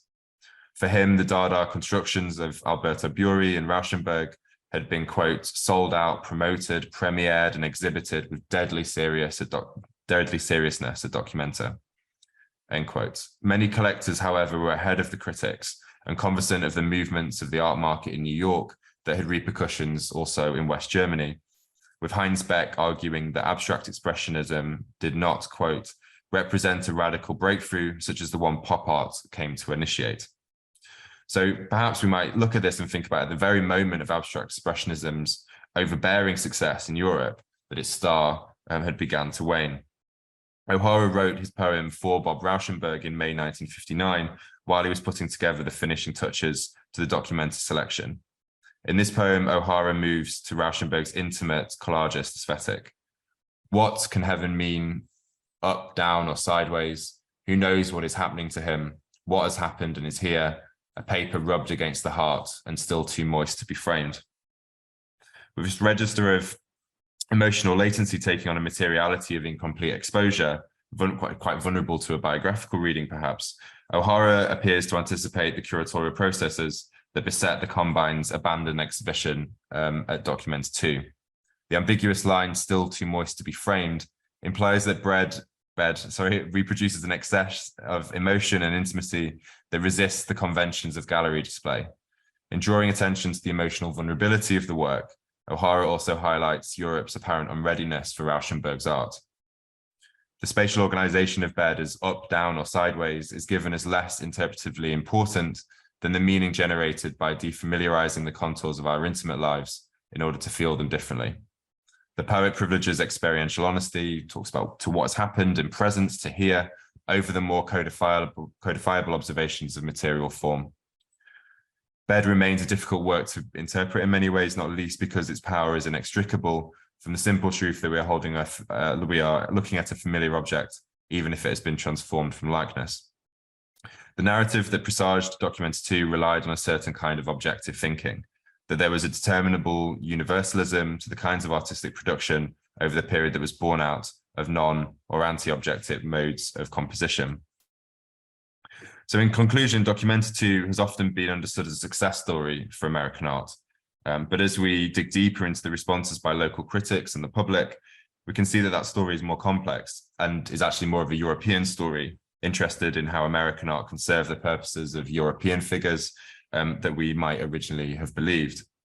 If exhibitions like the New American Painting, the Venice Biennale in 1958, and Documenta 2 represented a new and belated confidence in American art, signaled by abstract expressionism, then it was short-lived. The high-mindedness and earnestness of gestural abstraction gave way to something more critical of American politics by the late 1950s. So American art at Documenta 2 is quite a tragicomic story in many ways of artworks that arrived too late, both in a literal sense and perhaps in a historical sense. Thank you.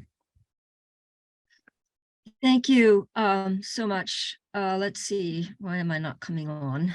There we are. Hi, thank you so much for this terrific talk. I'm going to launch, we're very, very short on time, so I'm going to launch right into my discussion where I'll try and touch very briefly on each of your papers. And then I hope we'll have a couple of minutes for discussion. But these three papers, I think, really demonstrate one of the fundamental characteristics of belatedness, which is relationality. I mean, they're all really teasing out these relational structures in, as America assumes the global stage as it increasingly does after World War II. The insights gleaned from such relationality call on us, I think, as students of American art, to move beyond the national framework that has defined so many generations of scholarship in this field, and to move on to a global stage as more and more scholars are calling for, and a global stage in which our own claims to cultural sovereignty are qualified and tested within this broader field of reception, a field that no longer grants to the US its own claims to historical and cultural exceptionalism. So I think that's a really, all of your papers in some way demonstrate those claims to the importance of looking at American art globally. The cultural diplomacy of these events, of these US-sponsored events on the international stage, as we saw, really inspires a range of different responses from abroad. And Joshua's paper, I think one of the primary lessons of Joshua's paper is this, again, the strategic deployment of concepts such as the primitive by these various national actors, the manner in which the meaning of the primitive really shifts relationally once again, according to who wields it and to what ends. American exhibitions of African art occurred within this really interesting and complex triangulated field of cultural operations that also involved Europe as America's Cold War partner, but both of them vying for leadership and guiding African nations toward independence. So in this competition, then, European nations in turn position the US as culturally belated. And then in turn, I think US apologists really kind of overcome their own sense of belatedness by in turn assimilating indigenous forms of primitive art. So it's really complicated sort of exchange. And Matthew's paper talking about the organizers of Documenta the second Documenta, and the way in which they intended to welcome Pollock and others into this sort of post-national universalizing discourse of gestural abstraction that we know by the term informel. But the European critics also noted, in a sense, in this really ironic way, this sort of cultural arrogance of the Museum of Modern Art in precisely failing to envision a world that took shape beyond American hegemony and hegemonic claims. And as Matthew argues, the very moment of the triumph of abstract expressionism on the international stage was not only belated in relation to international informel, but it was also already post-Ab X in a very funny way, an academy that was already in a sense in proleptic decline as audiences glimpsed the contours of a new American art in the work of Rauschenberg and Johns. And finally, the motives of the organizers of Documenta also clashed with the Museum of Modern Art's exhibition at Documenta through the sheer scale of Pollock's work. And this made me think of the sort of ways in which, there's sort of maybe, one of the questions I wanted to ask was how conscious Frank O'Hara was of sort of playing into the great American brag, which goes back 2 centuries, the idea that, you're a big man because you come out of a big country, as Thomas Carlyle sarcastically put it. This idea that, that they're sort of playing, they're playing with their European colleagues in a way that is sort of asserting a certain kind of brashness, but ironizing it at the same time. So I'm sorry that's so rushed, but I guess that's a question in a sense for all 3 of you. To think about how aware they were of the of playing with these older tropes about America's belatedness and also its brash kind of innocence, if that makes sense. Yeah. Shall I go, Joshua? Do you want to go ahead? I think sort of looking at the individual actors, I think is obviously is important, but kind of how they fit within these broader structures and these broader ideological ambitions.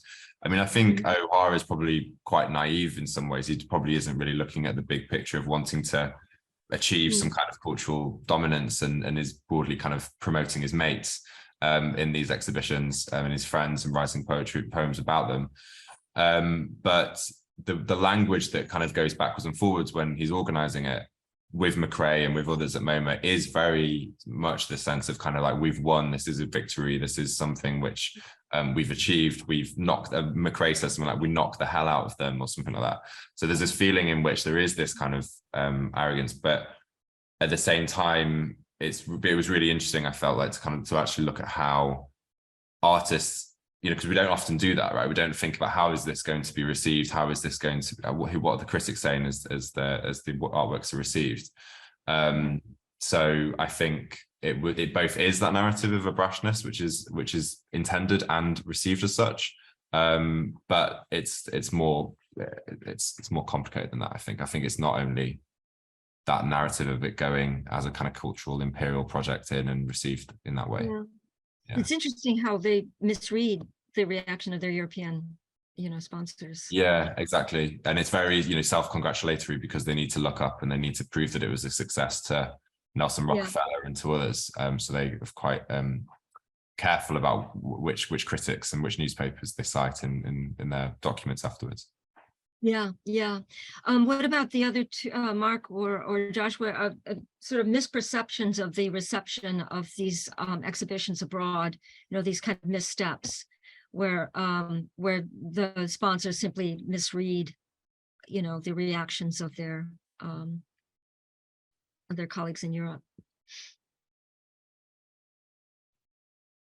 Or to what extent, I mean, if I can paraphrase a question that Emily raised, to what extent do you think we can see belatedness as something that is performative and self-consciously postured, rather than something that is kind of imposed by, again, by the perspective of the Europeans who are sponsoring these shows, that they're constantly pushing against the idea of arrival and pushing the nation back towards this older, framework or narrative of belatedness. Well, Joshua, if you don't mind, I'll jump in next. Well, for Advancing American Art, at least, the idea was that, yes, American artists were finally kind of joining their European and global colleagues in a modernism that they had, in the narrative at least, not quite caught up to. And so the notion, that there was this kind of performative belatedness was very much a part of Advancing American Art, to put it simply. But I think there does not seem to be any clear idea that there was going to be an expected response from the Europeans or the Cubans or the Haitians as to this exhibit. And I think had it been able to go on into 1948, 49, which was the plan the State Department had crafted, we might have seen a different response. But because it was truncated by Secretary of State Marshall, really it was just kind of the Parisians, the Czechs, and the Cubans that got to respond. Thank you. And I can jump in. I'm not sure how directly I'm going to answer these questions, but to the one about the sort of awareness of the question of belatedness, I would say that is related to a larger question in this, looking at this exhibition and the material that I'm concerned with here, which is it's hard to know how exactly to attribute agency or intentionality. It's certainly not in the sort of the curatorial assistant working for the circulations department at MoMA, sending letters back and forth to the Belgian Information Center. And there's more work to be done, to figure out sort of, I don't have that statement like Matthew was talking about of we knocked the hell out of them or something like that. It's harder to find a very quite literal articulation of what's going on. So to my mind, it's something that has to sort of be pieced together through various sources. And I mean, a lot of it is speculative, I suppose, on my part, but sort of based on trying to understand the larger dynamics that are pretty well documented, I will say. And there's a lot of literature on sort of the question of the Thomas Bostelman's book that I cite is a really important one. It's called The Cold War and the Color Line, and just has a lot to do with how race politics in the US intersected with foreign, international relations and perceptions of the US abroad, and especially in Africa during that period of decolonization, when really Africa is the last major region of the world that is still under colonial rule. So there's a lot of focus on that internationally. Such a complex and interesting field. I'm sorry to have to call this to a very sudden close, but thank you again to everyone. These were marvelous papers, and there's so much more to be said about them. So I hope this generates more conversation.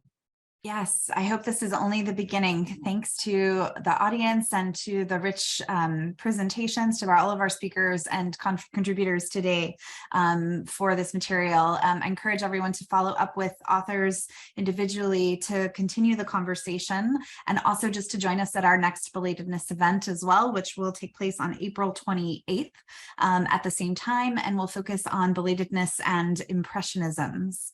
Thank you again, and have a wonderful rest of your day. Thank you so much.